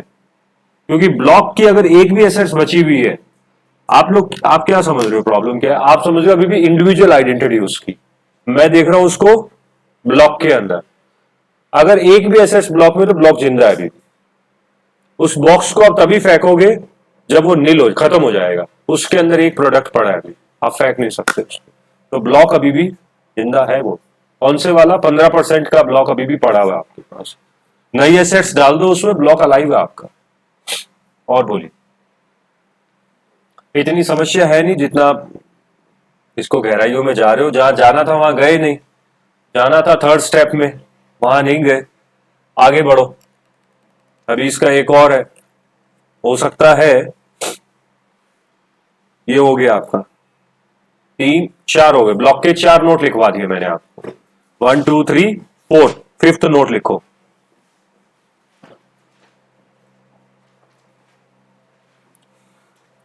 कई बार क्या होता है कि बड़ी मुश्किल चीजें हमें आसानी से समझ आ जाती है और हम अपने आप को नालायक समझते हैं, तो हमें लगता है ये हमें समझ आई नहीं है, ठीक है, पर एक्चुअली विश्वास करो आपको समझ आ गई है, मानो इस बात, क्योंकि आपने क्वेश्चन सॉल्व कर। Try to solving any question, अगर आपको डाउट आएगा तब देखेंगे। हाँ, मेंटली जो आपके डाउट्स हैं कि सर प्रैक्टिस में हम ऐसा कर रहे हैं या नहीं करते, या प्रैक्टिकली होता है, बिल्कुल ऐसा ही होता है। बड़ी कंपनियों आप देखो, बैलेंस शीट मंगवाओ, ऐसा ही होता है सब जगह। छोटे मोटे जो होते हैं ना, उनमें प्रूव करना डिपार्टमेंट के लिए बहुत मुश्किल हो जाता है कि उनके पास कितनी एसेट्स है, ब्लॉक क्या है क्या नहीं है। आधी पे तो वो डेप्रिसिएशन ही नहीं लेते, और मैक्सिमम एसेट्स जो कैश में खरीदते हैं, तो डेप्रिसिएशन कैसे लेंगे? तो हमारी जो रियल लाइफ प्रैक्टिकल जो है वो, और हमारी जो पढ़ाई वाली लाइफ है, ये दोनों क्लैश करती है। ऐसा कैसे कह रहे हो सर? ठीक है, पर सच्चाई यही है, जो कानून है हमें वो मानना। आगे, if all the assets of block have been sold, ये भी तो हो सकता है एक पॉसिबल, देखो, if all the assets of block have been sold but still there is a balance, ये भी तो हो सकता है जी, ये भी तो हो सकता है।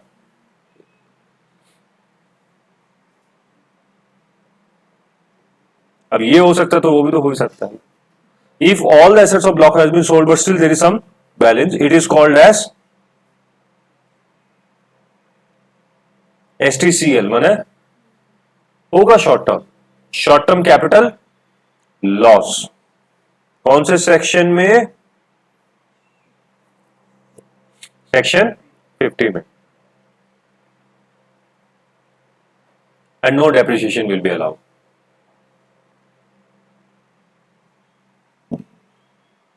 अब तो कुछ बचा ही नहीं है, डेप्रिसिएशन क्या लगा। ABC Limited has plant P1, P2, P3 as on 1st April 2024. WDV 70 lakh. Date. Company sold the plant P123.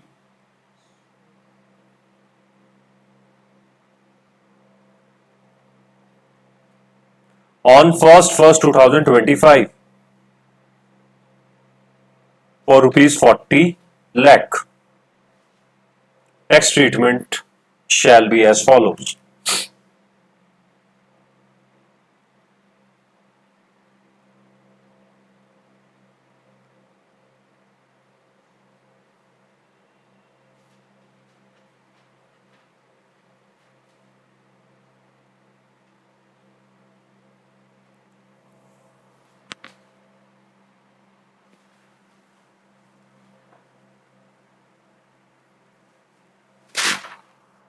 हाँ जी, देखो, ओपनिंग 70 लाख, परचेज नील, सेल 40 लाख, 30 लाख का आपने 70 की चीज को कितने में बेच दिया? 40 में बेच दिए। आपने 70 की अपनी एसेट्स को 40 में बेच दिया। इसका मतलब 30 लाख का डेप्रिसिएशन आप क्लेम करने से डिप्राइव, वंचित रह गए। करना चाहिए था। आपकी एसेट्स की वैल्यू 70 नहीं थी जो आप बुक्स में दिखा रहे थे, उसकी वैल्यू थी 40। आपने 30 लाख का डेप्रिसिएशन लिया ही नहीं। ये आपकी एसेट्स की वैल्यू और कम थी। एनीवे, 70 की चीज आपने कितने में बेच दी? 40 में। सिंपल, क्या है आपका? लॉस। और एसेट्स भी जा चुके हैं। ब्लॉक आपका खत्म। अब डेप्रिसिएशन लगेगा? No, and no depreciation will be there. बस अब आप क्या करोगे? अब इस केस में नो ब्लॉक है, ब्लॉक खत्म हो गया। अब ब्लॉक खत्म हो गया क्योंकि कोई एसेट्स बची नहीं है। नाउ अब आपका शॉर्ट टर्म कैपिटल लॉस है, इसको क्या करोगे आप? Set of. किसके अगेंस्ट सेट ऑफ कर सकते हो आप? इसको शॉर्ट टर्म कैपिटल गेन या लॉन्ग टर्म कैपिटल गेन्स के अगेंस्ट सेट ऑफ कर सकते हो। और कैरी फॉरवर्ड भी हो सकता है। ये set of and carry forward chapter में अलग से बताया। कोई सवाल है किसी का तो पूछो यहाँ पे।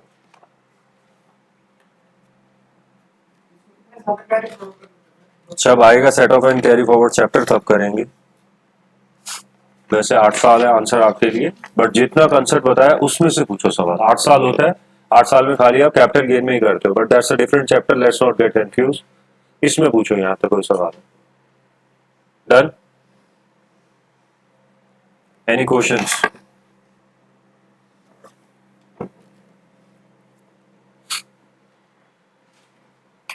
चलो, that's it for the day. आज की क्लास हम यहीं खत्म करते हैं। Thank you very much.